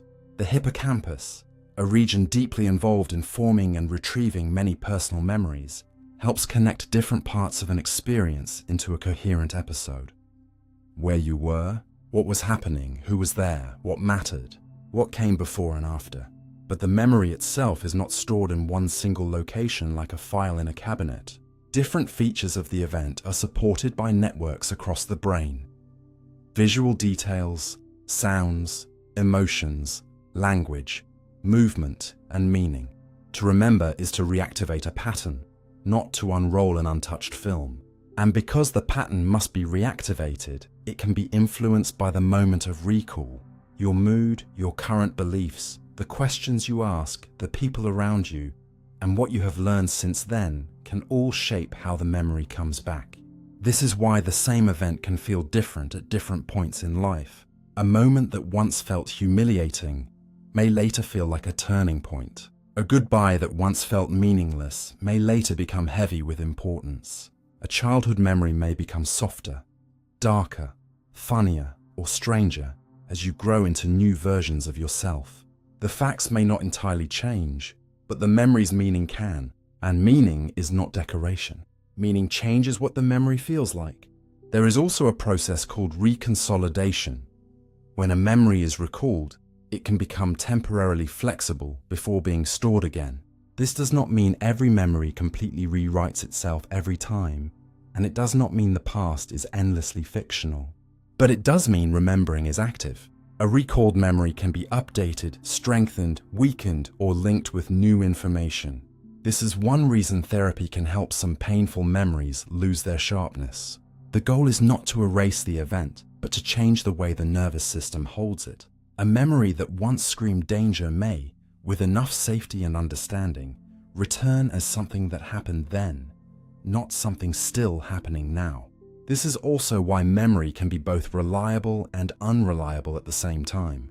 You may remember the emotional truth of an event very strongly while missing details of timing, wording, clothing, sequence, or setting. You may remember the main lesson correctly but misplace who said what. You may remember the fear accurately while the surrounding scene has been simplified or altered. The brain often stores what mattered for action and meaning more strongly than what mattered for perfect accuracy. From a survival point of view, this makes sense. If a dog once attacked you near a fence, the brain may care more about the warning signs, the fear, the type of place, the sound, and the need to stay safe than about the exact number of clouds in the sky. Memory evolved not to preserve the past for its own sake, but to guide the future. It helps you avoid danger, repeat success, recognize people, maintain identity, and predict what may happen next. In that way, memory is less like an archive and more like a tool. It is not asking, how can I keep everything exactly as it was? It is asking, what from then can help me now? This is why schemas matter. A schema is a mental framework built from repeated experience. What restaurants are like, what classrooms are like, how arguments usually unfold, how a certain person usually behaves, what kind of world you expect. When you remember, schemas help organize the pieces quickly. They fill structure around the event. This makes memory efficient, but it can also bend details toward what usually happens. If you remember eating at a restaurant, you may assume there was a menu, a waiter, a bill, and certain steps, even if the exact details are fuzzy. The brain uses the normal pattern to support the specific memory. Most of the time, this helps you make sense of life. But it also means memory is guided by expectation. What fits the pattern may be kept easily. What breaks the pattern may be forgotten, exaggerated, or remembered as especially strange. Sleep also plays a role in memory, not as a simple save button, but as part of a larger process of consolidation. During rest and sleep, the brain can strengthen important patterns, integrate new learning with older knowledge, and reduce some unnecessary details. This is one reason studying, practicing, or experiencing something before sleep can affect how it is remembered later. But consolidation is not a perfect preservation machine. It is more like editing for usefulness. Some memories become clearer, some fade, some merge with existing understanding. The past becomes woven into the larger fabric of what you know. Emotional memories can behave differently too. Strong emotion can make certain details feel vivid and unforgettable, but vividness is not the same as total accuracy. In a frightening or highly emotional event, attention may lock onto the most important elements, like a weapon, a face, a sound, or an escape route, while other details are not encoded well. Later, the memory may feel powerful because the emotion is powerful, but the strength of the feeling does not guarantee that every detail is exact. This matters in personal life, in conflict, in eyewitness testimony, and in how you understand yourself. You can suffer deeply from a memory that is partly reconstructed because the emotional body responds to the version being recalled. You can also heal by reconstructing with more truth, more context, and less self-punishment. Maybe you once remembered a failure as proof that you were weak. Years later, with a wider view, you may remember the same event as proof that you were overwhelmed, young, unsupported, or still learning. The event has not vanished, but the memory has gained context, and context changes pain. This is not self-deception. It can be a movement toward accuracy because early memories often lack the larger picture. A child remembers the feeling without understanding the adult world around it. A younger self remembers shame without understanding pressure, fear, or unfairness. A later self can return to that memory and add what was missing: explanation, compassion, proportion. That is one of the strange gifts of reconstructive memory. It can distort, yes, but it can also repair. It allows the past to be re-understood. It allows meaning to change without pretending the event never happened. So when you remember, treat the process with respect. Do not assume every detail is perfect just because it feels clear, but do not dismiss your memories as worthless either. They are living records, shaped by emotion, knowledge, and identity. They carry truth, but often in layered form: factual truth, emotional truth, personal meaning, and later interpretation. Learning to separate those layers is part of becoming wiser. You can ask, what do I know happened? What do I feel happened?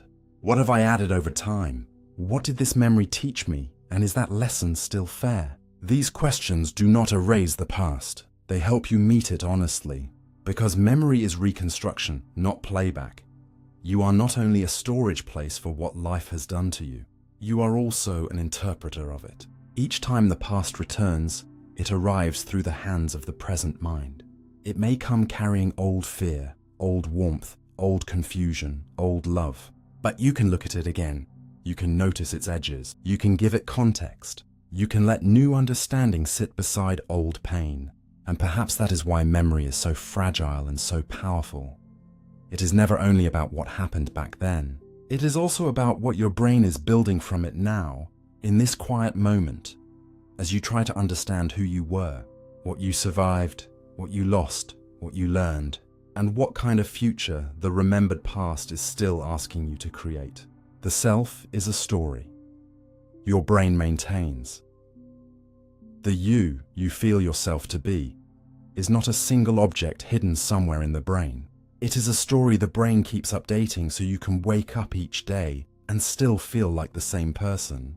This may sound strange at first because the self feels immediate, solid, and deeply private. You do not usually experience yourself as a story. You experience yourself as the one who is here, the one who remembers, chooses, wants, regrets, hopes, and looks out at the world from behind your eyes. You say I as if that word points to something simple and fixed. But when neuroscience and psychology look closely, the self begins to appear less like a permanent inner thing and more like a living process. Your brain gathers signals from the body, memories from the past, goals for the future, social feedback from other people, emotional patterns, habits, preferences, names, roles, and beliefs, then weaves them into a sense of continuity. It builds a model that says, this is me, this is my body, this is my history, this is what I care about, this is what I am likely to do next. That model is useful, even necessary, but it is not the same as a stone statue inside the mind. It is more like a flame that keeps its shape by constantly moving. Every second, your brain is receiving information from your heart, lungs, stomach, muscles, skin, balance system, and senses. This bodily information helps create the feeling that you are located here, inside this body, in this moment. Your sense of self is not only made of thoughts, it is also made of heartbeat, breath, posture, tension, hunger, fatigue, warmth, and the quiet background feeling of being alive. This inner bodily awareness is sometimes called interoception, and it helps give consciousness a center. When your body state changes, your sense of self can change with it. When you are exhausted, you may feel like a smaller version of yourself. When you are calm, you may feel more open. When anxiety rises, the world may feel sharper and the I inside you may feel threatened. When you are deeply absorbed in music, work, prayer, nature, or love, the self may become softer, less loud, almost transparent. These shifts show that the self is not a fixed command center. It is shaped by the state of the whole organism. But the brain does not only maintain the self through the body, it also maintains it through narrative. You remember certain events as my past, imagine certain possibilities as my future, and interpret your actions as part of a personal arc.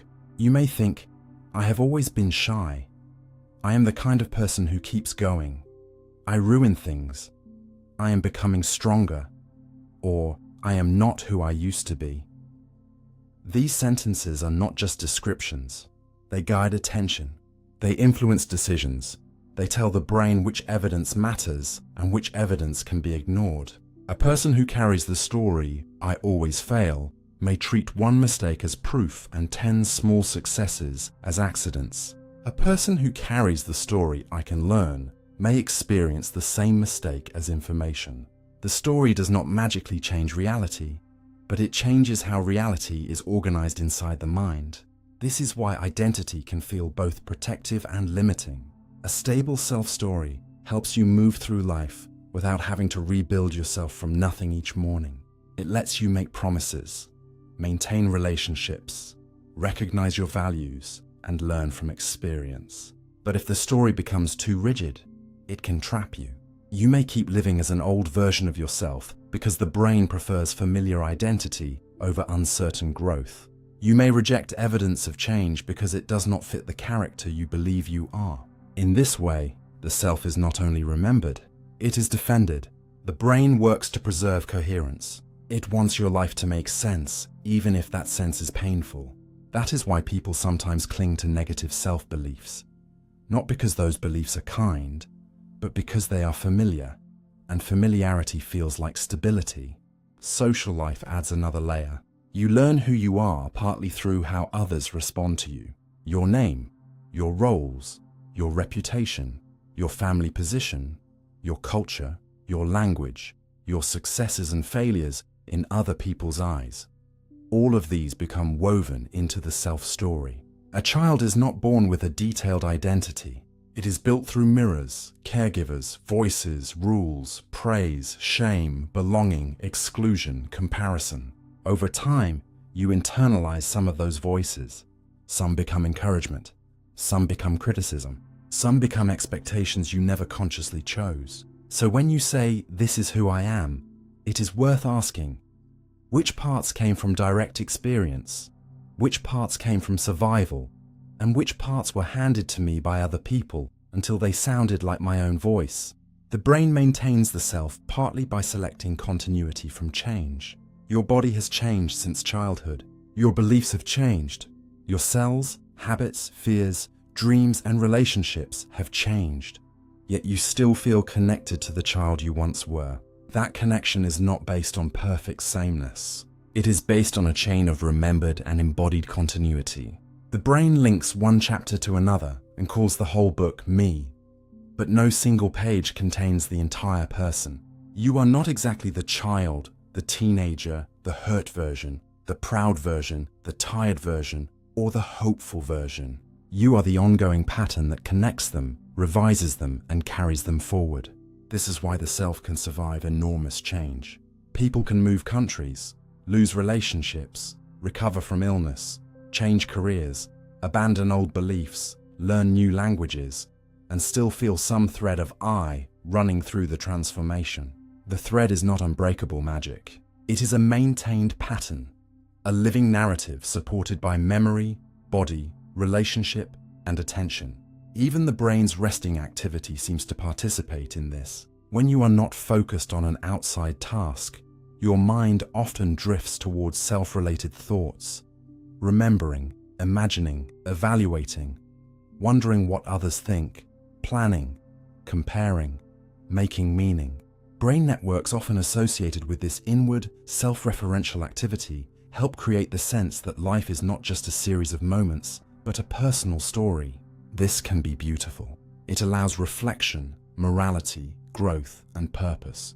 But it can also become exhausting when the story loops too tightly around regret, worry, or self-judgment. Sometimes peace arrives when the self-story quiets, when you are not constantly narrating who you are, how you are doing, whether you are enough, what the past means, what the future demands. In those moments, you may discover that beneath the story there is still awareness, still breath, still experience.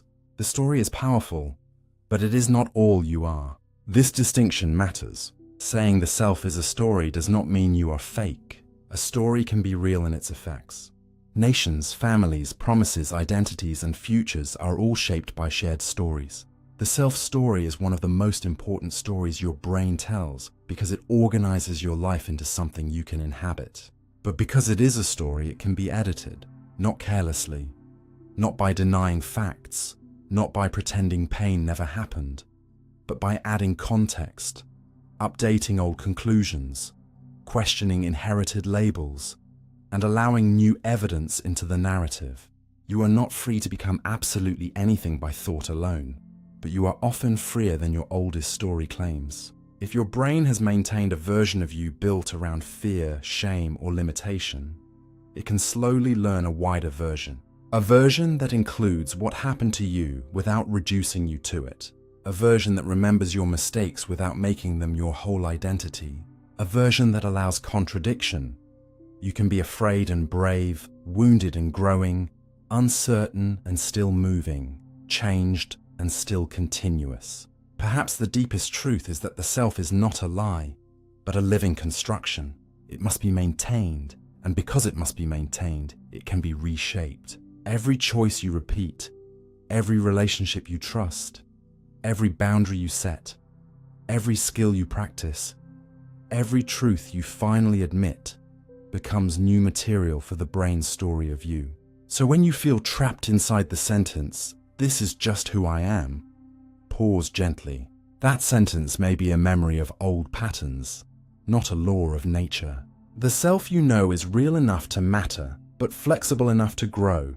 Your brain is always telling you who you are, using the evidence it has learned to collect. And maybe part of becoming conscious is learning to answer back, not with denial, but with care, and to say, yes, that was one chapter, but the story is still being written.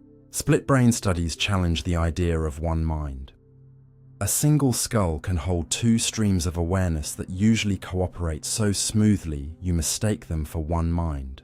This is the strange doorway opened by split brain studies, some of the most famous and unsettling experiments in the history of neuroscience. To understand why they matter, you first have to picture the brain not as one smooth thinking machine, but as two large hemispheres, left and right, constantly sharing information through a thick bridge of nerve fibers called the corpus callosum. In most people, this bridge allows the two halves of the brain to coordinate so quickly that you never feel divided. The left side receives certain information, the right side receives certain information, and within moments the whole system behaves as one person. One body, one voice, one memory of what just happened, one explanation for why you reached, spoke, laughed, chose, or hesitated. But in some severe cases of epilepsy, when seizures spread dangerously between hemispheres, surgeons have cut the corpus callosum to reduce the spread of seizure activity. This operation can be medically helpful for some patients, and in ordinary life, many split-brain patients can function surprisingly well. They do not usually walk around feeling like two different people trapped inside one body. They can talk, eat, dress, recognize family, and live with a stable sense of self. Yet when scientists carefully test the two hemispheres separately, something extraordinary appears. The unity of the mind becomes less obvious. The brain begins to reveal seams. Because of the way the nervous system is wired, information from the left side of visual space is processed mainly by the right hemisphere, and information from the right side of visual space is processed mainly by the left hemisphere. For most people, this is not a problem, because the hemispheres immediately share what they know.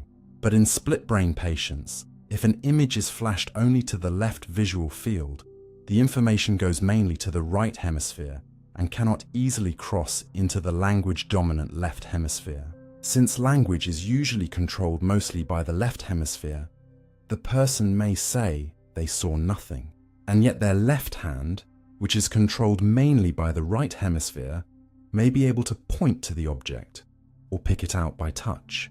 Think about what that means. One part of the brain has seen the object clearly enough to guide action, while the speaking part says, "Honestly, I didn't see anything." This is not lying. It is not acting. It is the architecture of consciousness exposed. The verbal self does not have access to all the information in the whole brain, so it reports from what it knows. Meanwhile, another part of the brain can respond without being able to explain itself in words. In one famous kind of split-brain demonstration, a word like key might be shown to the left visual field. The patient may not be able to say the word because the speaking left hemisphere did not receive it.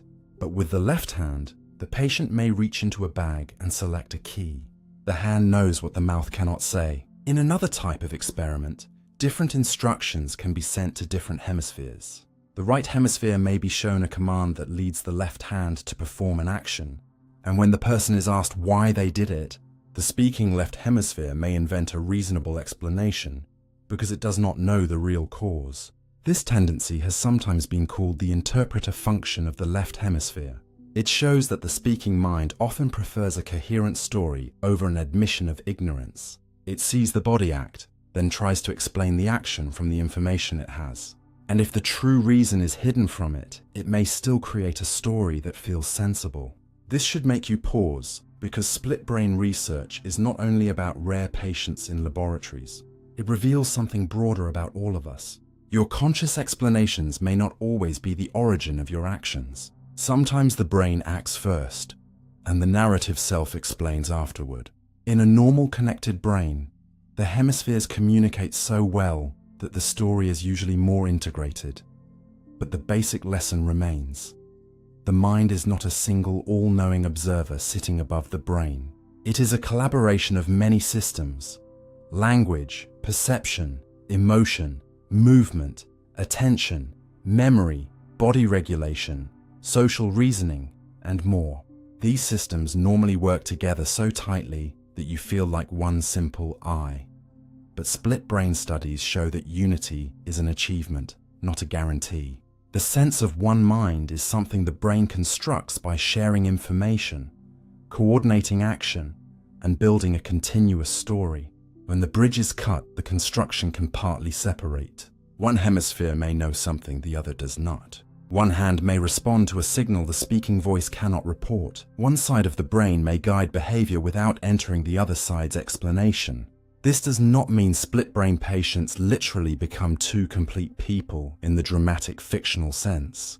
That would be too simple and often inaccurate. They still have one body, one life history, one personality expressed in daily living, and many systems remain connected through shared environment, subcortical pathways, habits, and the body itself. But under controlled conditions, their brains can show partially independent streams of processing. The self is not shattered into a movie monster. It is revealed as layered, and that is more interesting because it is closer to the truth. Even in an ordinary brain, there may be no single place where the person sits. The mind may be more like an orchestra than a solo instrument. Most of the time, the sections follow the same rhythm, and you hear one piece of music. But if communication between sections is disrupted, you can hear how much coordination was always required. The violin did not become fake because the cello can play separately. The music was real, but it depended on relation. In the same way, your sense of being oneself is real as an experience, but it depends on neural cooperation. Split brain studies also challenge simple ideas about consciousness itself. If the right hemisphere can perceive something and guide the left hand, but the speaking person says they saw nothing, was there awareness without language? Was the experience conscious in a different way, unable to become verbal report? This question matters Because we often confuse consciousness with what can be said. If someone cannot say they saw something, we assume they did not consciously experience it. But split-brain patients make that assumption harder. There may be forms of knowing that do not pass through speech. A hand can choose. A face can be recognized. A picture can guide a movement. The right hemisphere, especially in many people, contributes strongly to spatial processing, facial recognition, emotional tone, and visual context. The left hemisphere often contributes strongly to language, sequencing, and explanation. These are broad tendencies, not rigid stereotypes, and both hemispheres are deeply involved in complex thought. But the division is enough to show that the speaking voice is not the whole mind. It is one doorway. A powerful doorway, yes, but not the entire house. And once you understand that, the ordinary feeling of self becomes more mysterious. When you say, "I decided," which part of the brain prepared the decision? When you say, "I knew," which systems held the knowledge before words arrived? When you say, "I am one person," how much silent coordination is required to make that sentence feel true? The beauty of split-brain research is that it does not destroy the self. It humbles it. It shows that the self is not less real because it is constructed. Just as a melody is not less real because it depends on many notes. You are not a simple point of awareness hidden behind the eyes. You are a living agreement between parts, a constantly updated coordination across the brain and body. The left hand, the speaking voice, the silent image, the emotional reaction, the remembered name, the bodily urge, the explanation after the act.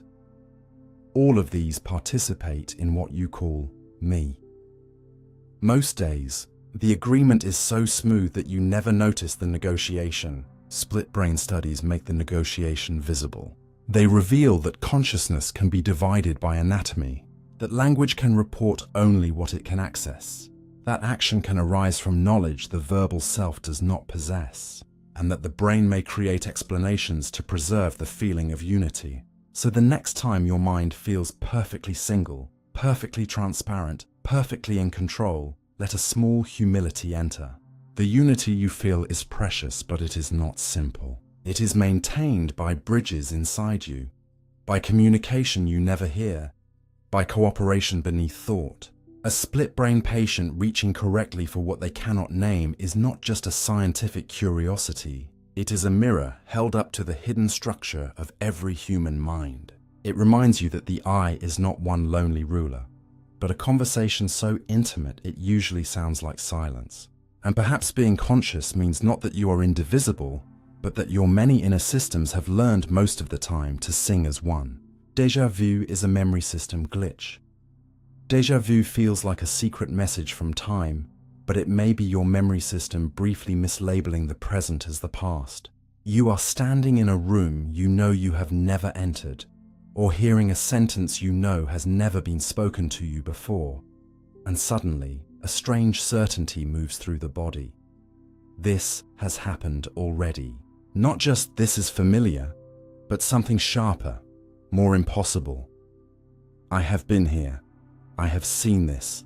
I know this moment. For a few seconds, reality seems to fold over itself. The ordinary becomes haunted. A cafe table, a hallway, the shape of afternoon light. A person turning their head at the exact angle, a phrase arriving at the exact rhythm. All of it can feel as if life has accidentally repeated a scene from a hidden earlier version of itself. And because the feeling is so powerful, people have often wrapped déjà vu in mystery. Maybe it is a dream remembered too late, a glimpse of a past life, a sign of fate, a crack in time, a future memory leaking backward. But the scientific explanation is quieter and, in its own way, just as strange. Déjà vu may happen when the brain systems that detect familiarity and the systems that retrieve specific memories briefly fall out of sync. In normal remembering, familiarity and recollection often work together. Familiarity is the feeling that something has been encountered before. Recollection is the ability to bring back details. When, where, how, with whom, what happened. You recognize a person on the street and then remember their name, the place you met them, the conversation you had. The feeling and the evidence line up. But in déjà vu, the feeling of familiarity may fire without the supporting memory. Your brain says, I know this, but when you ask, from where? Nothing appears, no date, no real earlier scene, no clear source. That mismatch creates the uncanny sensation. The present feels old, but the mind cannot find the past it supposedly belongs to. It is not simply memory. It is memory's alarm bell ringing with no identifiable fire.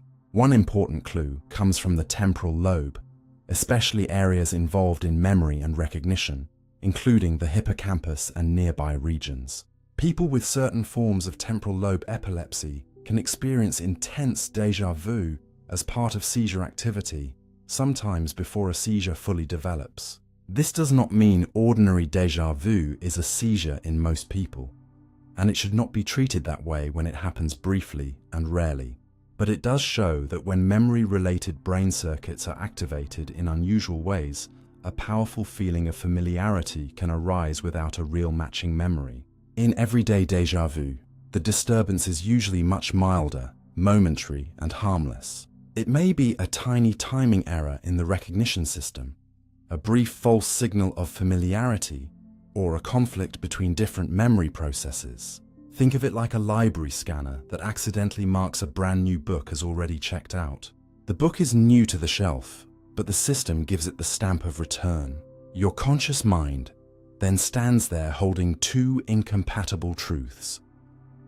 I know I have not lived this before, and yet it feels unmistakably known. Another possibility is that déjà vu can emerge when a current scene resembles an old scene in structure, but not in obvious detail. Maybe the layout of a room, the angle of a doorway, the distance between a window and a table, or the rhythm of a social situation matches something from your past that you cannot consciously retrieve. Your brain detects the similarity and sends up a familiarity signal, but the actual source remains hidden. You may not remember the childhood classroom, the hotel lobby, the old photograph, or the forgotten conversation that shares the same pattern. All you feel is the residue of resemblance. This is important because the brain is very sensitive to patterns, not just exact copies. A new place can feel known because its hidden geometry echoes somewhere you have been.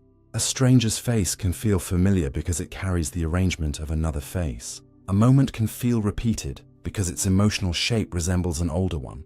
Déjà vu may sometimes be the mind recognizing a pattern faster than it can identify the memory behind the pattern. The result is not prophecy, it is recognition without a name. There is also a theory involving a brief delay or double processing of the same information.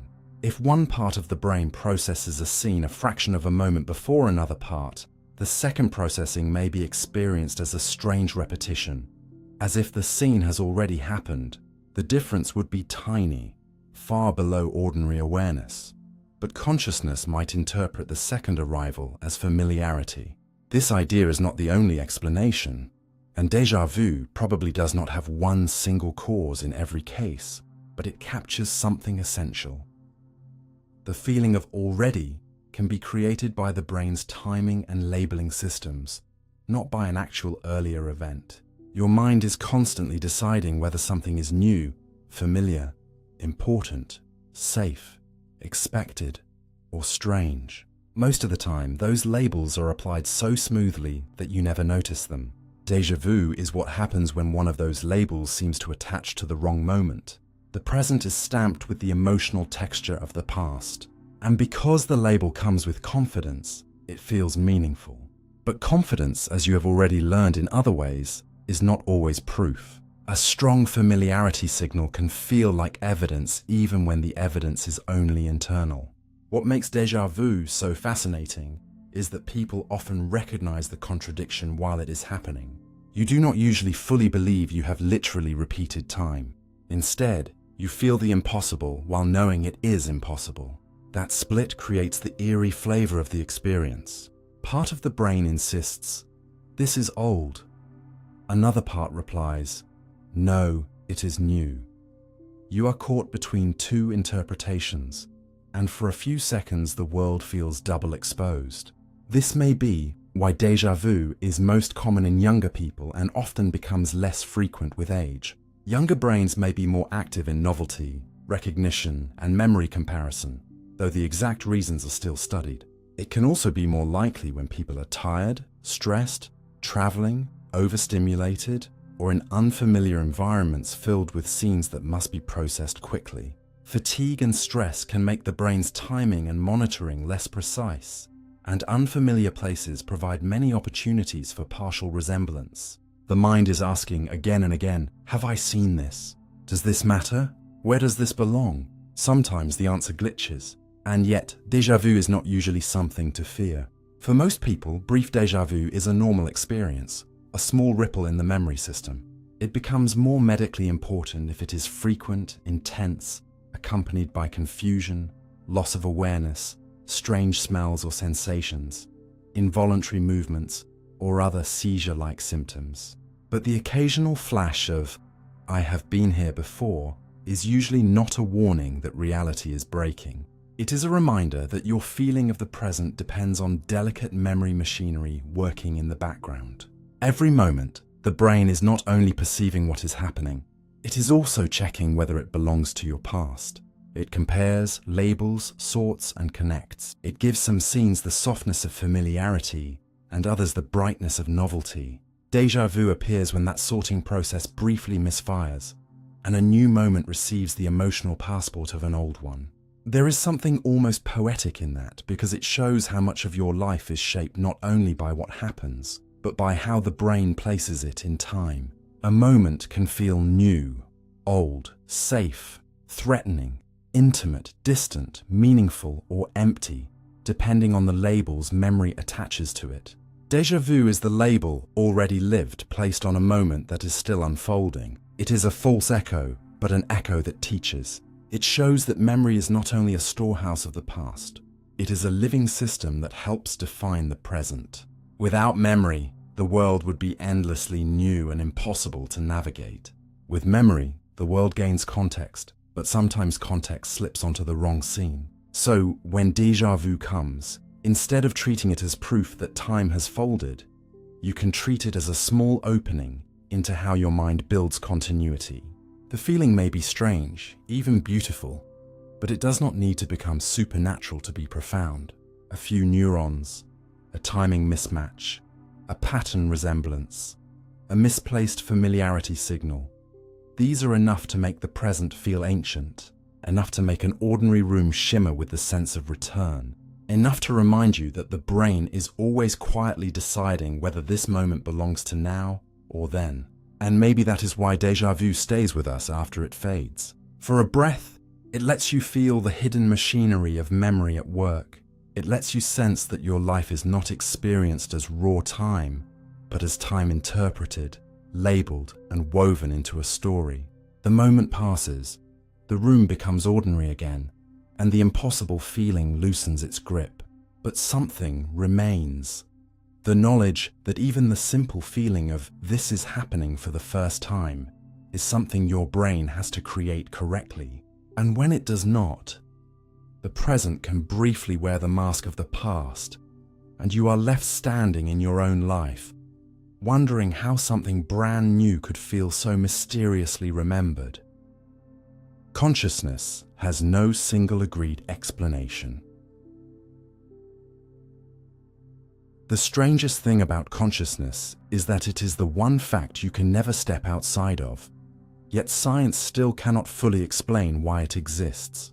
You can doubt the room, doubt your memories, doubt your senses, doubt the stories other people tell you, but you cannot doubt that something is being experienced right now.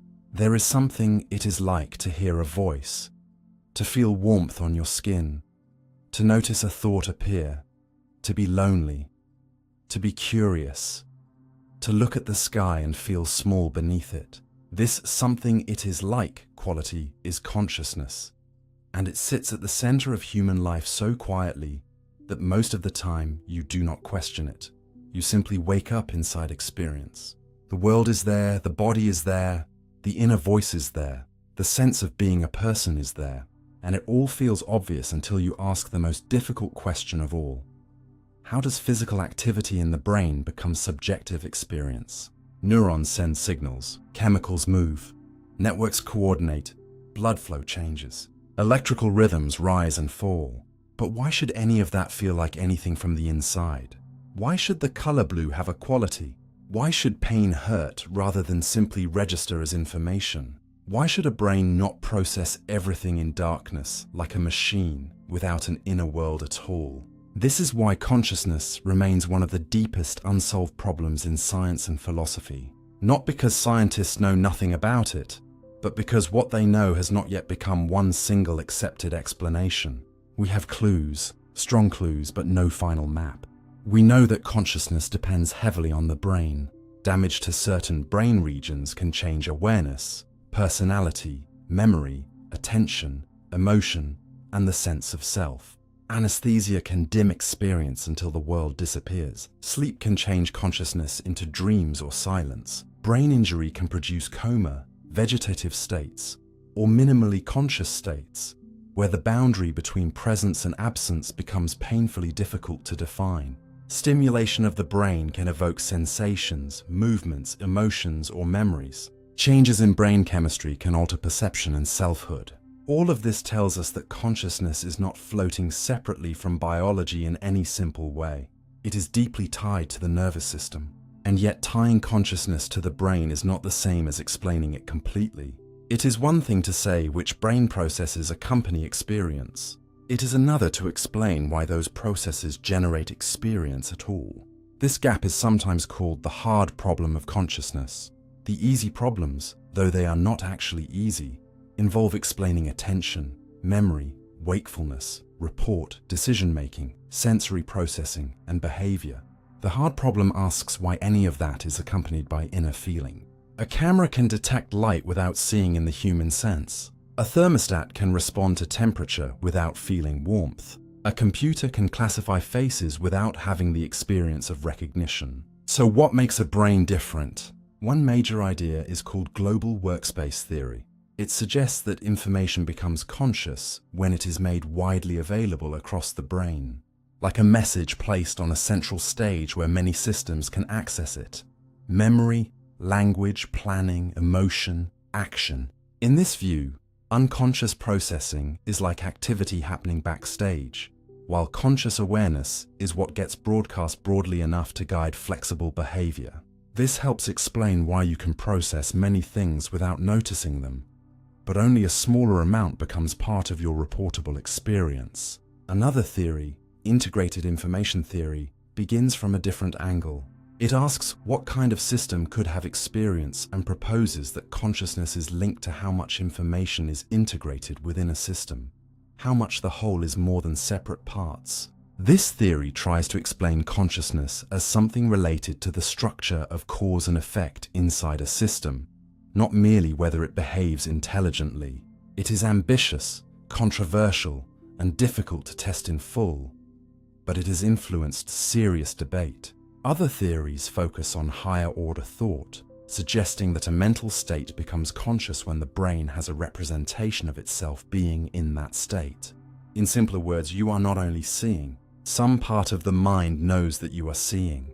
Another group of theories emphasizes recurrent processing, where signals do not just travel forward through the brain, but loop back and interact, allowing perception to become stable and experienced rather than merely processed.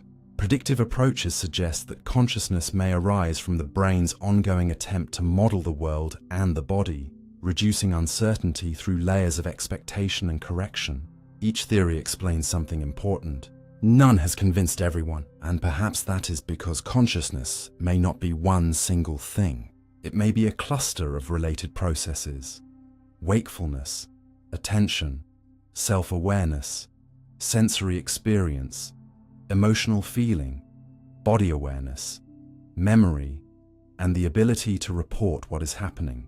When you say, "I am conscious," you are pointing to a whole landscape, not one small object.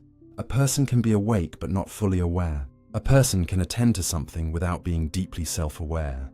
A person can dream vividly while disconnected from the outside world. A person can lose the ability to speak yet still have experience. A person under anesthesia may pass through changing levels of awareness that are hard to measure from the outside. This is why consciousness is not only a scientific puzzle, but a moral one. If we cannot easily measure inner experience, How do we know what an infant feels? What an animal feels? What a severely brain-injured patient feels? What a future artificial intelligence might or might not feel? Behavior gives clues, but behavior is not the same as experience. Brain activity gives clues, but brain activity still requires interpretation. The question matters because consciousness is where suffering and meaning live. A body without experience cannot feel pain. A system without awareness cannot care. But once experience exists, ethics enters the room. That is why scientists search for neural correlates of consciousness, the brain patterns most closely linked to conscious experience. They study vision, attention, sleep, anesthesia, coma, psychedelics, meditation, and brain injury, trying to understand which kinds of activity are necessary for awareness and which are only background. They make progress, real progress. They can sometimes detect signs of covert awareness in patients who cannot respond outwardly. They can compare conscious and unconscious perception. They can observe how anesthetics disrupt communication in the brain. But the final explanation still refuses to settle. Consciousness remains close enough to study and far enough to humble us. There is also a personal reason this mystery feels so deep. Consciousness is not just something you have. It is the condition for everything you know. You never encounter the world outside experience. Every fact, every proof, every doubt, every measurement, every theory appears inside awareness. Science studies consciousness from the outside, using instruments and behavior, but consciousness is also known from the inside, as lived experience. That double nature makes it unlike almost any other topic. A scientist can study pain signals in the brain, but only the person in pain knows the hurt directly. A scan can show activity when someone sees red, but the redness itself is lived, not photographed. This does not mean consciousness is beyond science. It means science must be careful, creative, and humble when studying it. The mistake would be to pretend we already have the complete answer. The opposite mistake would be to give up and call it magic. The honest position is more interesting. Consciousness is real, measurable in many of its conditions, deeply dependent on the brain, and still not fully explained by any single theory. Maybe one future theory will unite the clues. Maybe several theories will each explain different layers. Maybe the question itself will change as we understand the brain more clearly. But for now, the mystery remains open. And maybe that openness is not a failure. Maybe it is a reminder that the most familiar thing in existence can still be the least understood.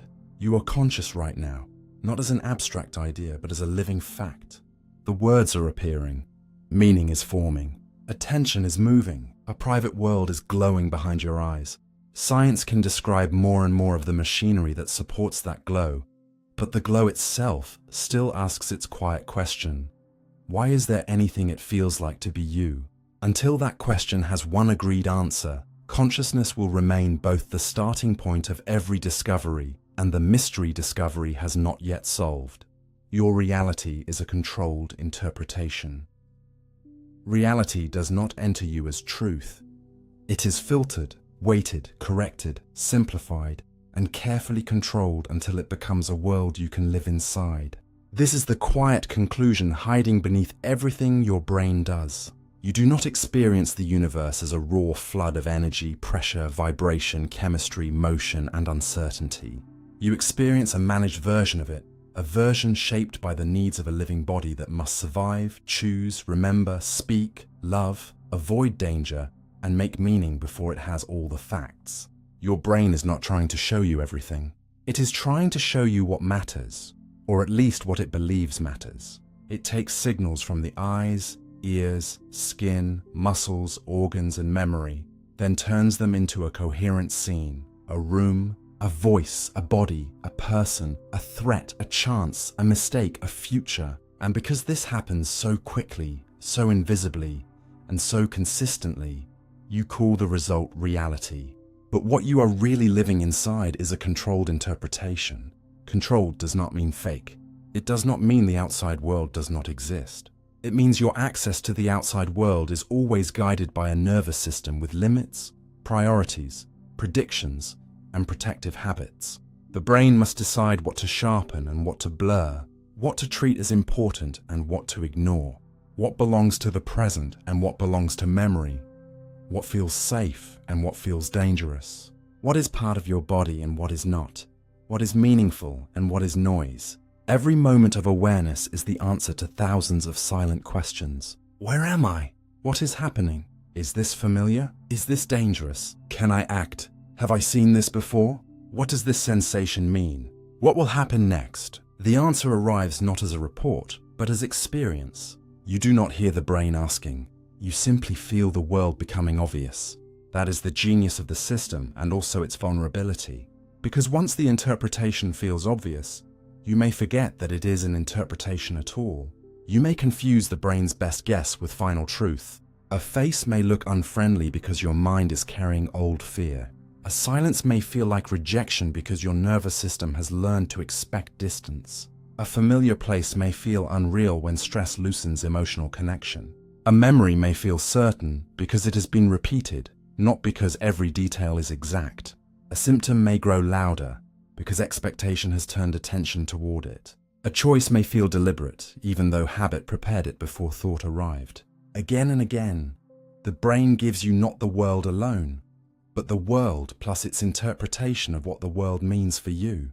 This is why two people can stand inside the same event and walk away with different realities. They may hear the same sentence but feel different tones. They may see the same room but notice different details. They may remember the same moment through different emotional histories. The difference is not always dishonesty. Often it is biology. Each brain is interpreting from its own body, its own past, its own fears, its own expectations, its own learned map of what matters. Reality as lived is never only outside you. It is always a meeting between what is there and what your brain is prepared to build from it. And the deeper you understand this, the less arrogant certainty becomes. You begin to realize that I saw it, I felt it, I remember it, and I know what it meant are powerful statements, but not perfect ones. They describe experience, not always objective truth. This does not make your experience worthless. It makes it precious and incomplete. It means you must learn to hold your own perception with both respect and humility. Respect, because your brain is doing extraordinary work to keep you alive and oriented. Humility, because that work is selective, imperfect, and shaped by history. A controlled interpretation is useful, but it can become a cage if you never question who or what is doing the controlling. Sometimes the controller is attention, choosing one detail and letting the rest fade. Sometimes it is emotion, coloring the scene before evidence is complete. Sometimes it is memory, pulling the present toward old meanings. Sometimes it is language, turning a complex experience into a simple sentence. Sometimes it is culture, teaching you what to notice, what to value, what to fear, what to call normal. Sometimes it is the body, sending signals of hunger, exhaustion, tension, or safety that quietly change how the whole world feels. You may think you are seeing reality first and reacting second, but often your internal state is already shaping the reality you think you are reacting to. A tired brain sees heavier problems. A frightened brain sees sharper threats. A lonely brain sees colder rooms. A calm brain sees more options. A curious brain sees more detail. This is why changing your state can change your world without the world itself needing to change. Sleep, breath, movement, conversation, safety, learning, and time can all shift the interpretation. The room may be the same, but the meaning inside it can soften. The memory may be the same, but the story around it can widen.